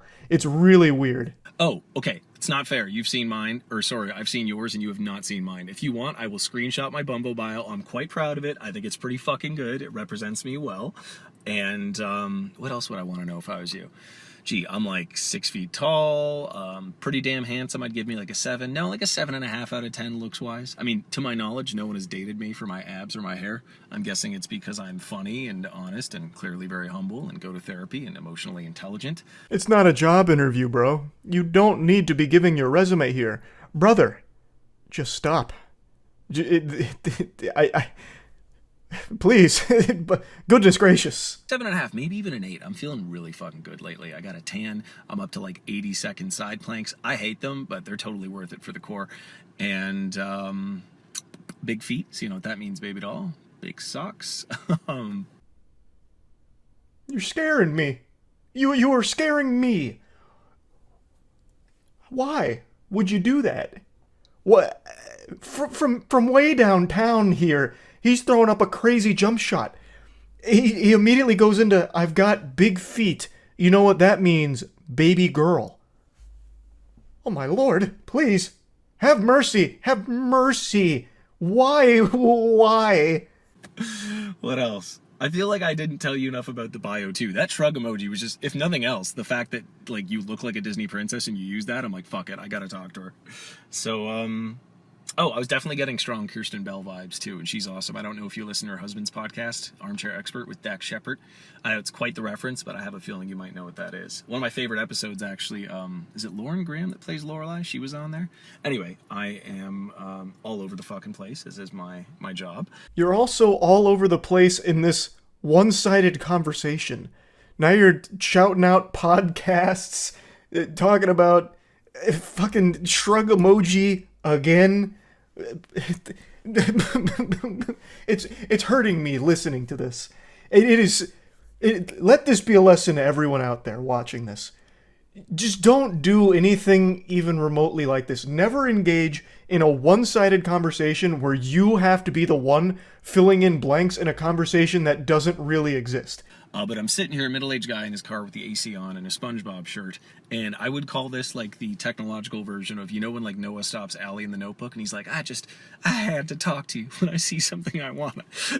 Yes, I just made a Notebook reference. I don't know. I'm being a total idiot right now. So if nothing else, I figured you'd have a laugh and a smile and you can fucking make fun of me to your friends. I don't know. Now you have a solo podcast for a guy that makes like $6,000 a month on a microphone being an idiot. He was right. This is something that everyone can laugh about and have a big smile on their face making fun of this whole situation.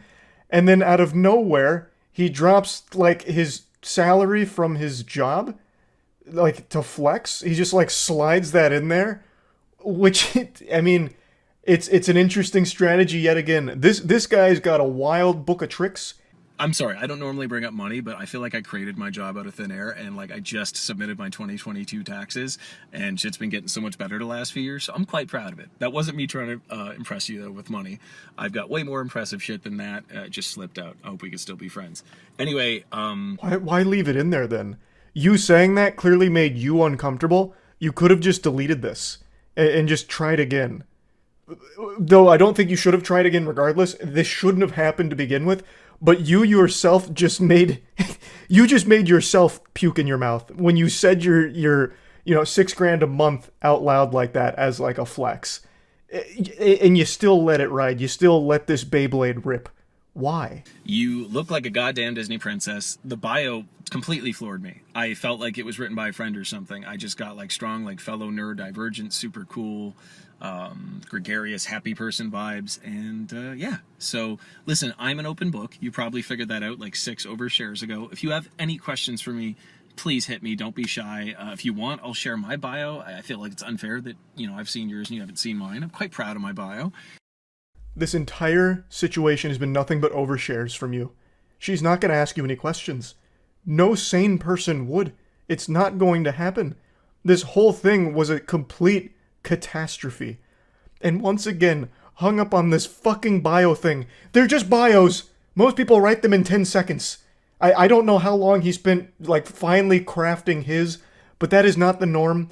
I'm sure she didn't spend days coming up with her bio on here. I don't know how it resonated so strongly with this guy, but I bet after this whole song and dance, the woman here immediately just deleted her whole account, or at the very least removed the bio entirely. Yeah, for the 80th time, I apologize if this was weird or like gave you any bad vibes. That's not my intention. Yeah, I gotta drive home now because I gotta go sing at a bar in Mississauga, and I have 4 more gigs this weekend, and it hurts to talk. So I'm sitting here in my car like a jackass, and yeah, I hope that all made some kind of sense. And if nothing else, please take the sincere compliment. I've seen hundreds of shitty bios, probably thousands, and yours was easily top 3. The only reason I'm not giving you number 1 is because then it would seem like I'm lying. But I'm a very genuine, honest person, and yeah. Actually, on my way home, I'm going to go to the park and feed the ducks. My favorite swan couple, Mr. Plump and Mrs. Plumfet, they just had babies a couple weeks ago. So, like, I'll run up and they recognize me and the babies are squeaking. The hierarchy of, like, waterfowl cute babies, it goes swan babies, then ducklings, and then goslings. But, yes, I may or may not do that 4 to 7 times a week. I'm a huge animal lover. Dogs are better than cats. Cats suck. Sorry if you have cats, but I'm sure your cat is cool. That was one of the most peculiar lies I've ever heard. You're going to stop at the park on the way home so you can visit your favorite swan couple, Mr. Plumph and Mrs. Plumfet, because they just had babies a couple weeks ago, and they recognize you and get excited and start squeaking when you come by. Like you're part of the family, part of the crew, part of the ship. What universe? What the fuck? That's not even something Dr. Seuss would write as like a little goofy side plot in a story. That is the biggest lie I've ever heard, for no reason, for no reason. The quirkiness is overloading. Like the cup runneth over on quirk. Wow.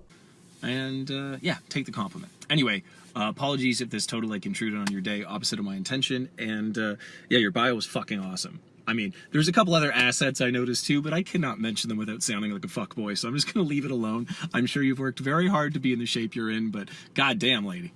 God damn, I would not kick you out of bed for eating crackers. So I figured if you are half as funny as you seem to be and half as cool as I got from that bio, I would say howdy. Yeah, all right. Hope this made you laugh and smile, and you have a fantastical day, Kelsey. Cheers. And that's the grand finale of this whole situation, and what a journey it was. I find this to be probably the best example of the worst approach to romance imaginable. And like I said, this was not an isolated incident. He's done this before. And he's even used the same lines before. Which is it's so wild. It's so wild. I had to talk about it. I had to. So yeah, that's really about it. See ya.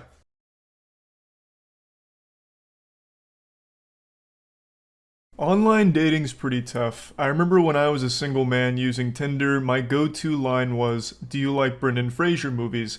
It worked to tremendous success. It was like a real-life cheat code for getting laid. But I understand not everyone's gonna be as suave as I was. However, I'd argue nobody has less game than the guy I'm about to show you. This should lift your spirits. If you ever feel bad about yourself, like, damn, I suck at online dating, just know you'll never be as bad as this living, breathing organism I'm about to show you. For those that have been around the channel for a while, you'll know that I've always enjoyed reading horrible flirting as well as just really disastrous, like, romance attempts online. I used to have a whole series going through Facebook flirting, which is where I learned about, bitch lasagna, as well as also a line I still use today, "Put your ass in my asshole, baby." Things like that. I've always loved it. I don't really make content around it anymore, but today I had to come out of retirement. I had to dust off the old championship belt here for this one because I saw this on Reddit and I was smiling ear to ear. It is so bad. So this is where our journey begins. Now, again, this was posted to Reddit, so there's like a 90% chance it's fake.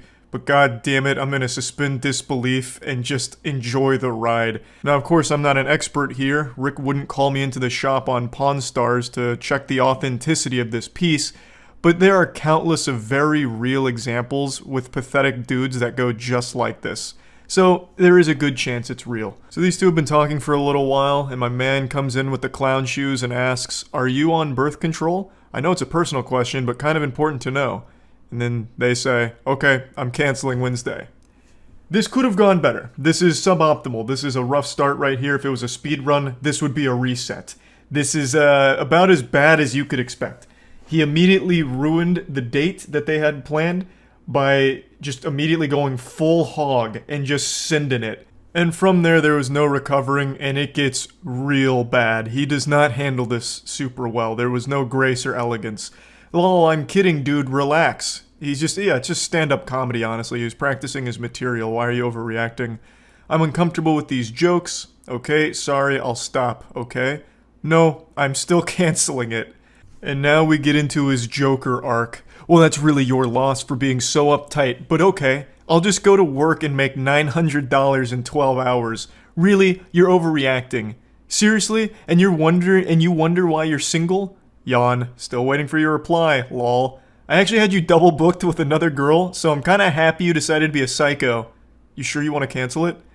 This is a full roller coaster worth of emotion here. This man's hitting all 5 stages of denial within 6 text messages.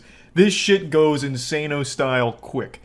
So let's break it down piece by piece. You know, at first it's like, okay, you're missing out on a catch. I'm the perfect guy. I'm a real fucking man. Check my KD in Fortnite. I'm nuts. And you know what? Fuck you. I'm just gonna go make $900 in 12 hours at my job because I'm pulling fat racks. I've got stacks on stacks. Like, I'm kind of nutty. I'm one of the wealthiest men in the world, in fact. Then you can see panic start to set in when the money play didn't pan out. I'm guessing like 5 minutes had passed and he was already hyperventilating and breathing into a paper bag to calm himself down. So he tries to like put it on her like something's wrong with her. She's overreacting. Why are you just freaking out over nothing? It's like that scene in Airplane with that girl who's like afraid of flying. So they start like shaking her. Hey, get a hold of yourself. Come on, get a hold of yourself. It was just a joke. So then he goes right into his bad boy mode. He puts on his sunglasses and trench coat and says, you know what, actually this is good for me. I double booked you with another girl. So the fact that you're psycho is helpful for me, because now I can just go to this other girl. In fact, I was just trying to have like 10 girls to have sex with on the same day, and you were just one of the many. So it's not that big of a deal. But are you sure you want to cancel? Like, I'm totally telling the truth, but are you like sure you want to cancel? I love that attempt. It's like, I'm so desirable, actually. In fact, I totally forgot I'd already had another girl that I was going to fuck this day, so it's fine. And then has the audacity to call her a psycho. And I love the way that he says it. I double booked. This man has clearly never actually had a date in his life. It's like he's just penciling it in on a calendar as if it's like a part of his job. Now we make a transition into Act 3 here, into just full-blown neediness and scary obsession. Please call me, please, I'm at work, dude. Lol, I know, I'm just being incredibly annoying to show you how most guys act, so maybe you'll realize I'm not that bad. So I'll see you Wednesday? That doesn't even make sense, you were fine until that joke. This is a Hail Mary. This man hatched the ultimate plan, so after he realized that by begging to be called back, it was a bit much, a rare moment of self-reflection, he's like, okay, yeah, it's a bit weird. So then he's like, how do I get out of this now? I've got it. I was actually just pretending to be needy and obsessed.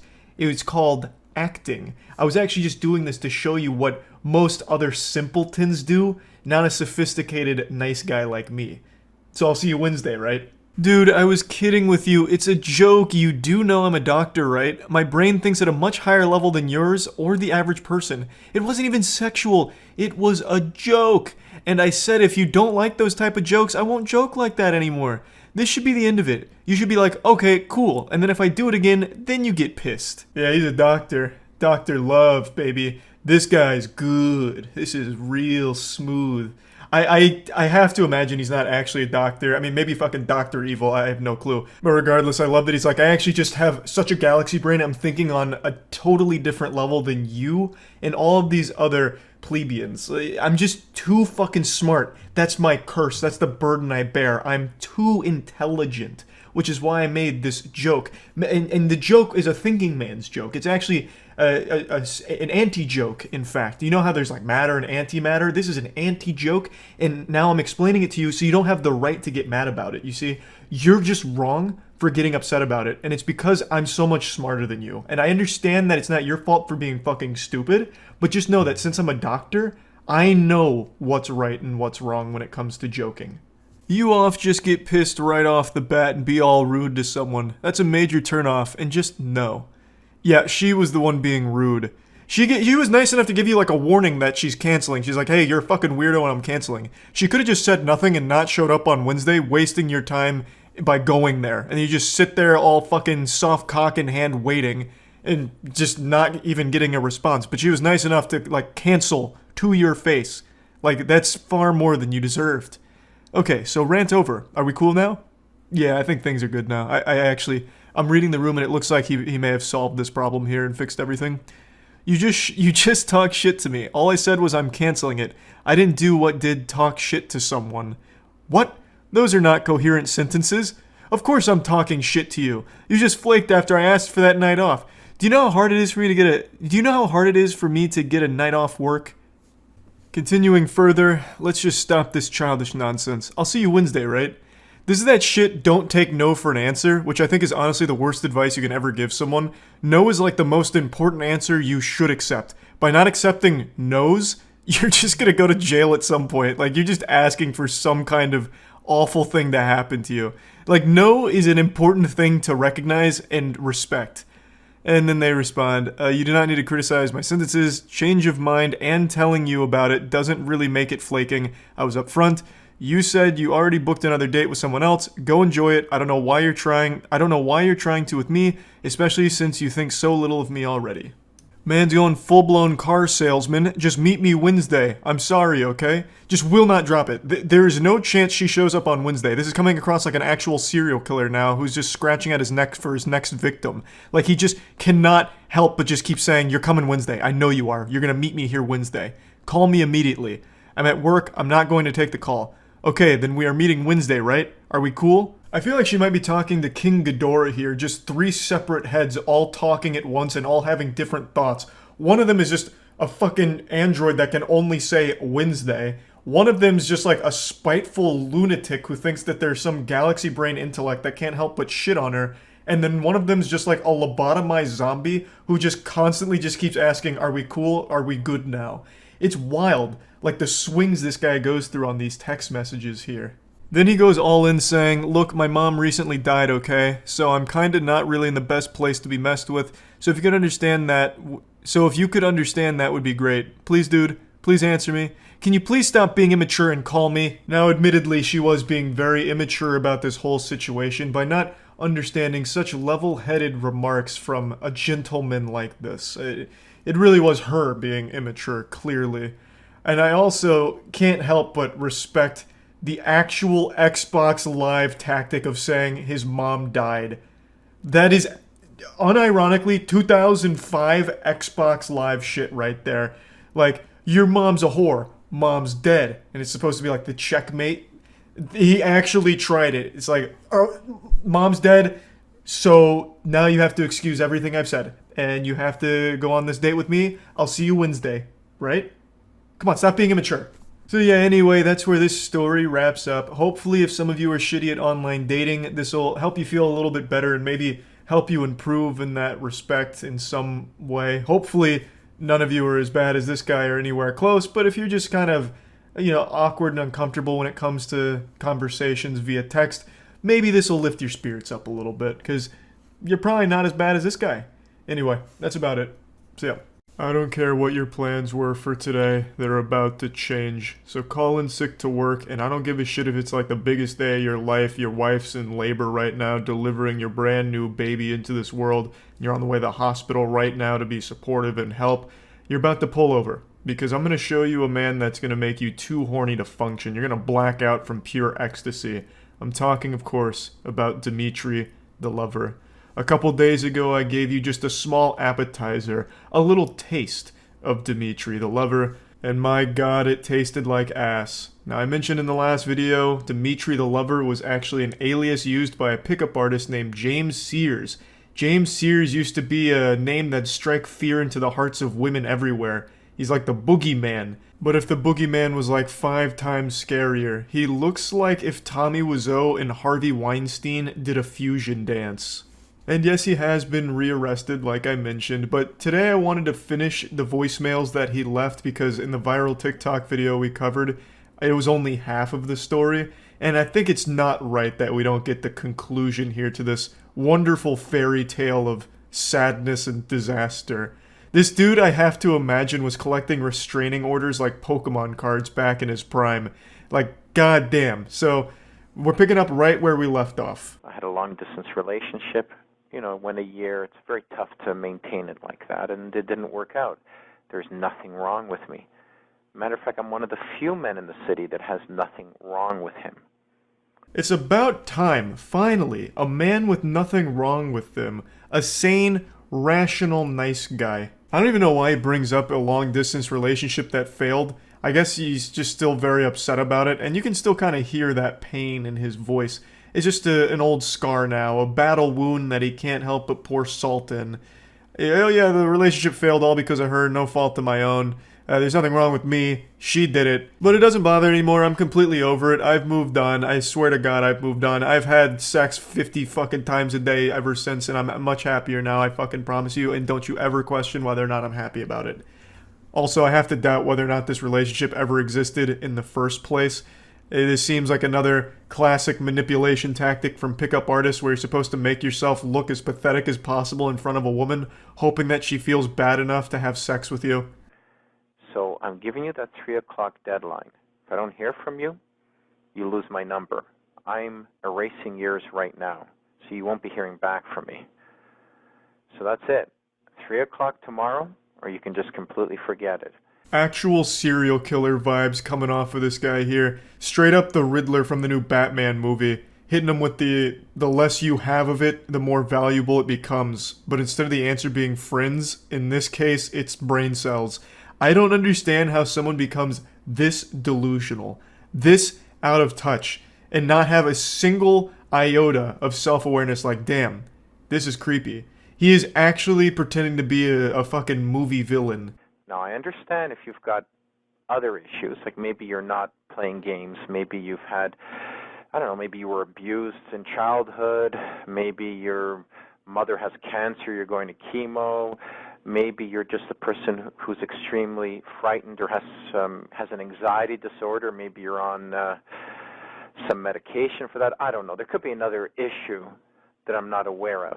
Honestly, that's the only logical explanation for why she hasn't called him back yet. That she must have been abused as a child. All of that trauma from her childhood makes it very difficult to fall in love with a real good man like James Sears. Honestly, this voicemail reminds me of the movie One Missed Call, the old horror movie that scared me when I was a child, where you get like a phone call and it's a voicemail of you dying on the other end and then you die in real life. Getting a voicemail from James would be scarier than if One Missed Call was real. Like, this guy is so unbelievably creepy. He's making my butthole pucker.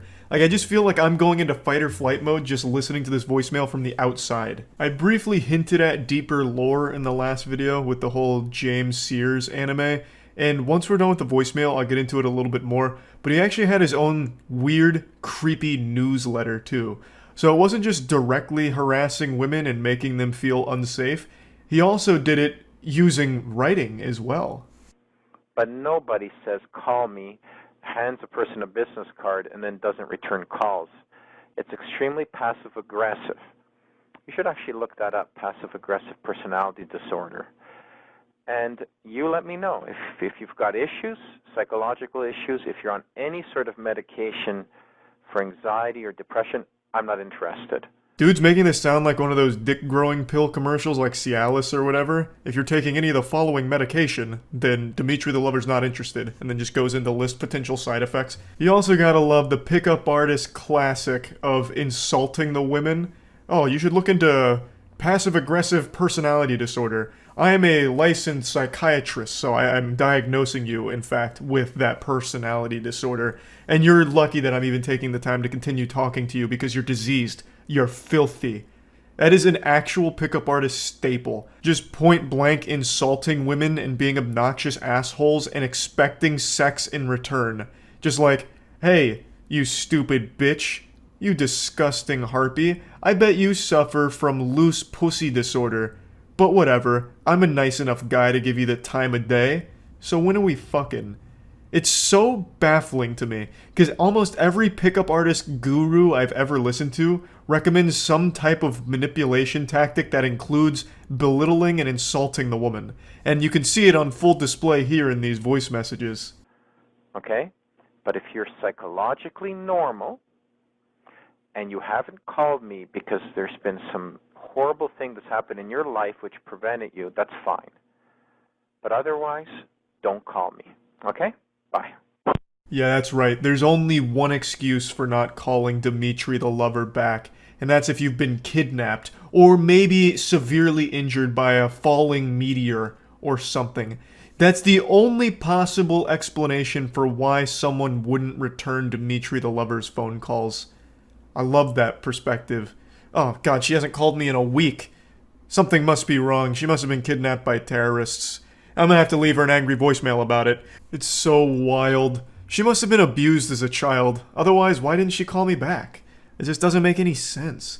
I'm just such a catch. I'm the only guy here that is just perfect for her, and she hasn't called me back. Thus, something must have gone awry. Maybe she has some kind of psychological disorder. Yeah, that's probably it. She's not sane like I am. So weird. But anyway, that's the end of the voicemails from Dimitri the Lover, at least the ones that I find. This was the director's cut of it. However, that's not where James Sears' story ends. So like I briefly mentioned, James Sears had a publication that eventually got him tossed in the slammer. That's what he was arrested for. The publication was very anti-Semitic and misogynistic. He was arrested on hateful conduct and then rearrested after breaking parole. I've only been able to find a few snippets of his publication, and you can see just how deranged this shit looks. It's like an old GeoCities internet page in like the late 90s. It is formatted like it's actually from a crazy person in Arkham Asylum. This shit is bafflingly wacky. And it's not easy to say this, but I'm going to say it anyway. It makes me question whether or not Dimitri the Lover really was as sane as he said he was in those voicemails. He said he was the only man in the city with nothing wrong with him. But then I look at this publication and I think to myself, are you sure? You sure there's nothing wrong with you? You know, I just have to doubt it. But again, it's Dimitri the Lover, alright? The savant of seduction, the savior of sex, right? Like, who am I to question his expertise? But yeah, anyway, I just wanted to at least finish the voicemail and tell you a little bit more about James Sears, aka Dimitri the Lover. Yeah, that's about it. See ya. A couple days ago, a video went viral on TikTok. It's a creepy guy leaving a disturbing voicemail to a woman where he basically hypes himself up as the perfect man, and the lady was truly lucky that he graced her with his presence. He's the ultimate fucking alpha male super masculine specimen, and he's taken time out of his busy day to send her a voicemail. And of course, this shit gets weird fast. He leaves multiple voicemails, and they get more and more aggressive and sinister. Now, I don't want to spoil anything, but there is an interesting story here, full of a lot of twists and turns. It's like fucking Fight Club, but for a shitty pickup artist. Yeah, hi there, Olga. It's Dimitri. Sorry I had to leave such a rushed message with you when we met the other day. I just want to quickly give you my phone number, and I had to get the heck out of the area. Meet Dimitri the Lover. He's the reason your panties are sodden right now. Be honest, if you received this voicemail, would you be able to resist him? Nobody can. No one has that kind of willpower. You would have to fuck him on the spot. So suave. And he's truly an expert of his craft. He makes himself sound so dark and mysterious. I had to give you my number and then get out of there. I had to get the heck out of there ASAP. I had to get out of town, scram and skedaddle. Why? What was so urgent that you needed to flee? What was the rush? Were you being chased by Batman? I mean, he sounds exactly like the Joker in the Dark Knight trilogy, so maybe. In any event, I figure I better leave you a more detailed message and explain why I approached you. I am single. I have no trouble meeting women. I mean, women approach me 6-7 times a day. But I'm very particular about what I like. You're extremely elegant. If a guy tells you he has no problem meeting women, then he has no problem meeting women. That guy is slaying pussy left and right. Dude probably has a threesome waiting for him at home, and you are lucky that he stepped away from that in order to talk to you. Spoken like a real alpha male here. No doubt this man's getting approached 6 to 7 times a day. No doubt in my fucking mind. That's probably on the low end. That's probably like during the off season. But I bet when spring break rolls around, maybe even St. Patrick's Day, he's getting upwards of 20 offers for sex. I couldn't take my eyes off of you, and your friends were very jealous. Even if they say they weren't, they were envious of the fact that I approached you, and I was very taken by you. Elegant women are very rare. I'm Greek, and I'm very particular about what I like. So I'm giving you an opportunity here. Sounds like he's about to pitch an NFT scam to her. It's like he's trying to sell her on some kind of multi-level marketing scheme. This dude talks like an anime villain who's explaining his plan to the protagonist. He's just so fucking weird. It sounds like Die Hard 3 every time Bruce Willis would pick up the payphone to talk to the terrorist. It's just so, like, unnerving listening to this guy talk. And then, of course, he goes into, your friends were jealous. Did you know that? I saw it in their eyes. They were so fucking envious of you when I approached you. They might say they weren't jealous, but that's just them lying. That's how you know they were actually really jealous. And you know what? You watching right now, if you want to make your friends jealous, get on the wait list for the new G Fuel flavor. Finally have a custom flavor, Divine Peach. It's peach plus kiwi plus dragon fruit. For billions of years, the universe has been building and evolving, and now we finally reached the apotheosis of creation. Divine Peach, a new flavor from G Fuel, an exquisite concoction sent straight from heaven, made by the angels. Join the waitlist at gfuel.com. The link to join is in the description below. I don't know if you pick up the messages on the weekend, but I'm working on a movie script, so I'm pretty much around all weekend doing that.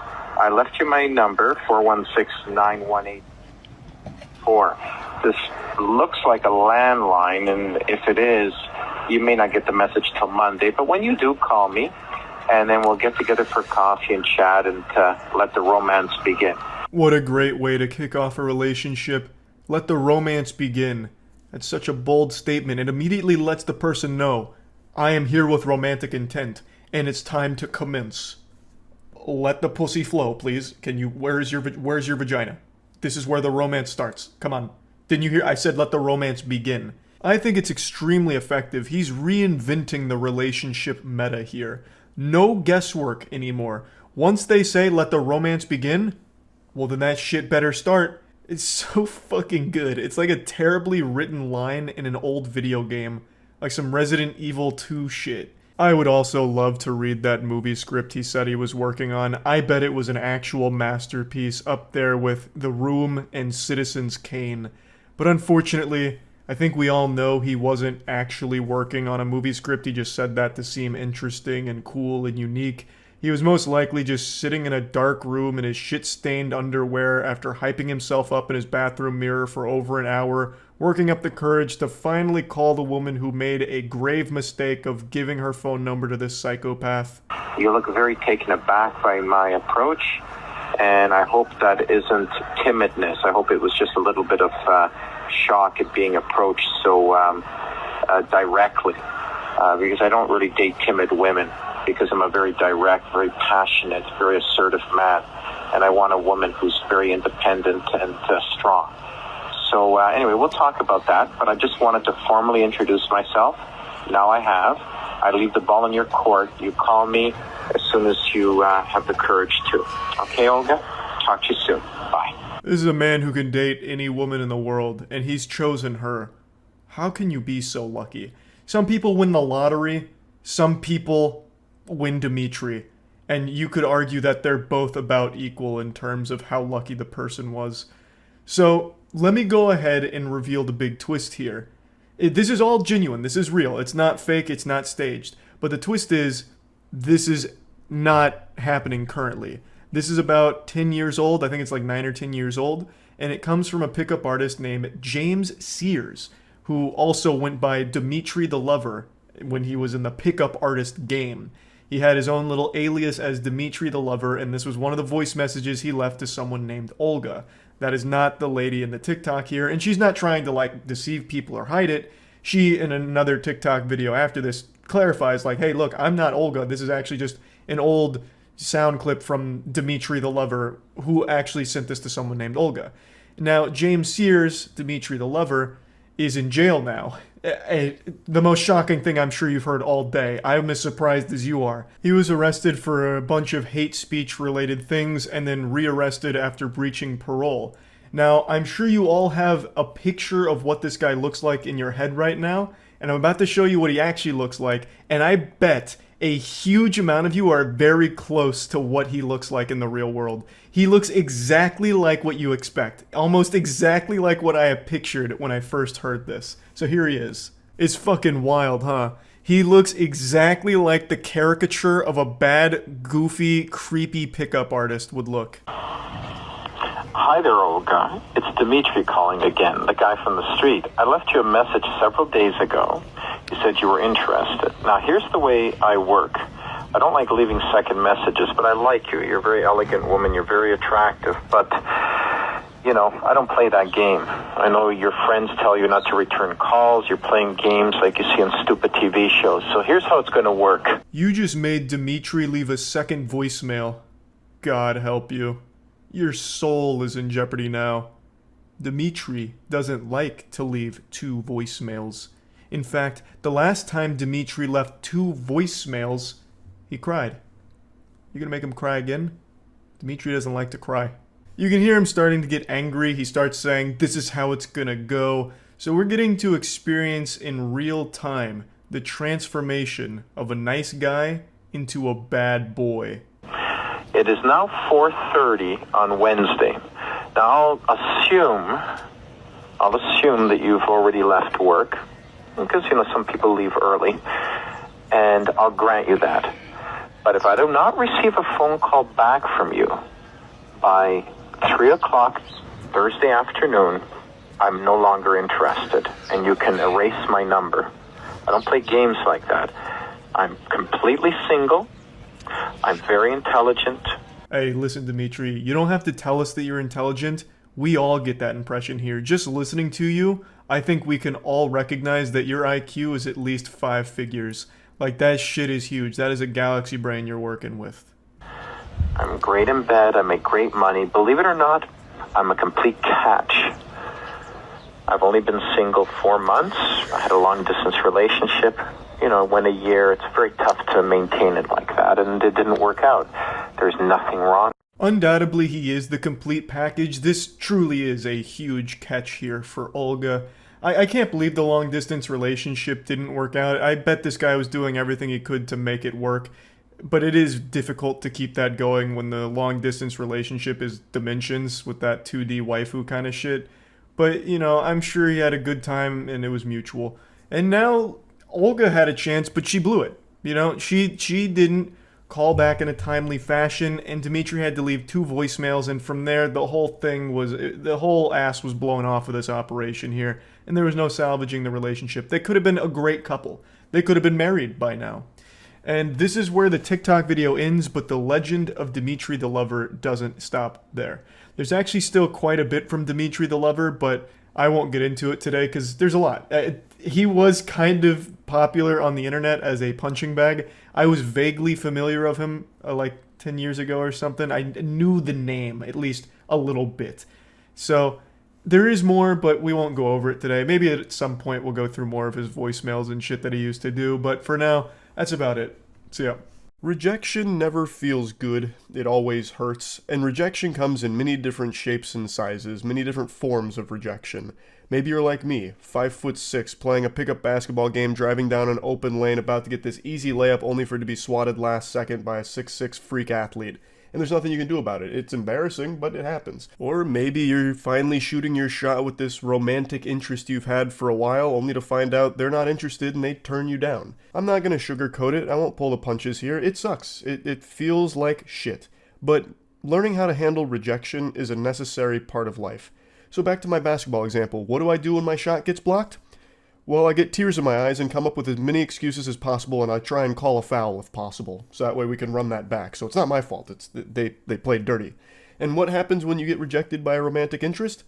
You move on. At least that's the healthy way of doing it. Let me show you 2 unhealthy ways of handling rejection. This girl and this guy were communicating under the impression that maybe this leads to a long-term relationship. That's the context going into these text messages, and it starts, "I love it. Oh baby, I'll service you and your car from now on." Straight up Brazzers storyline type shit.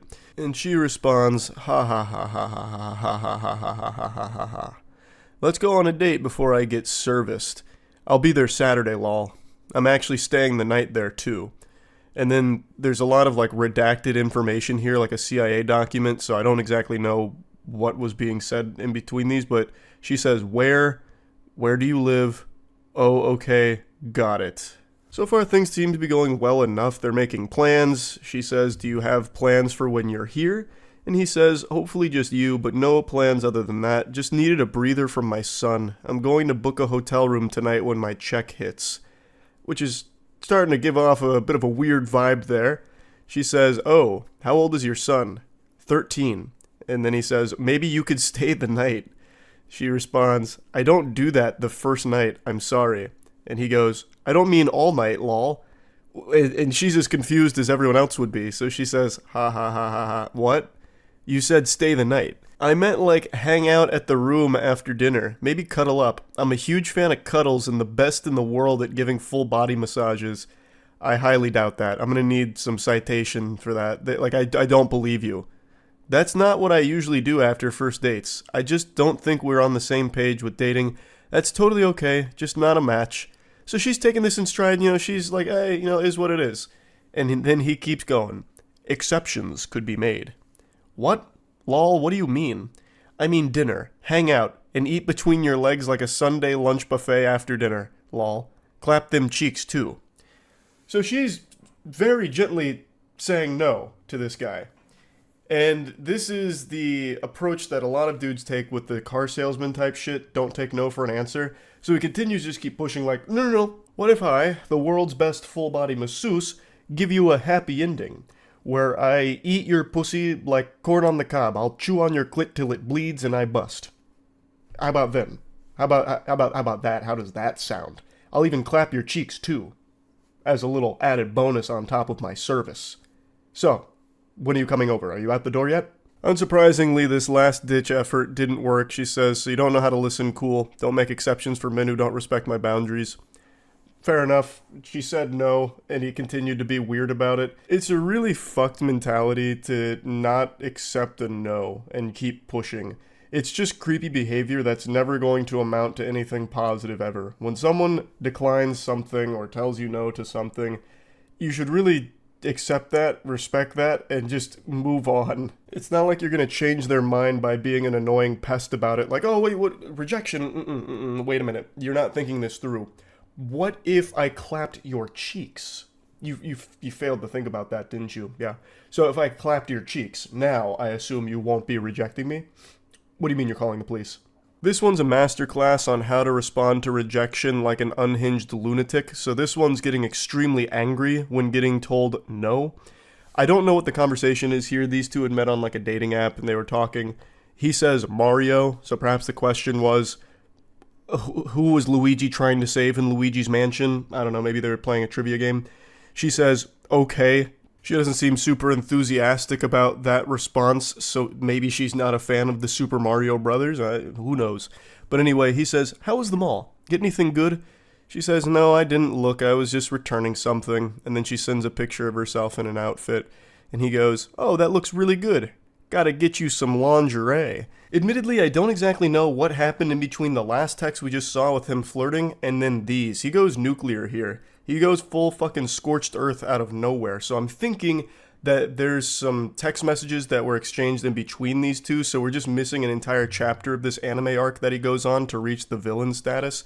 So she says, I don't want to drive to blank for blank, I don't have enough gas. And according to the context she provided, they had apparently had a date scheduled, but she had to cancel last minute because of something school related, and now she was texting him back just to talk today.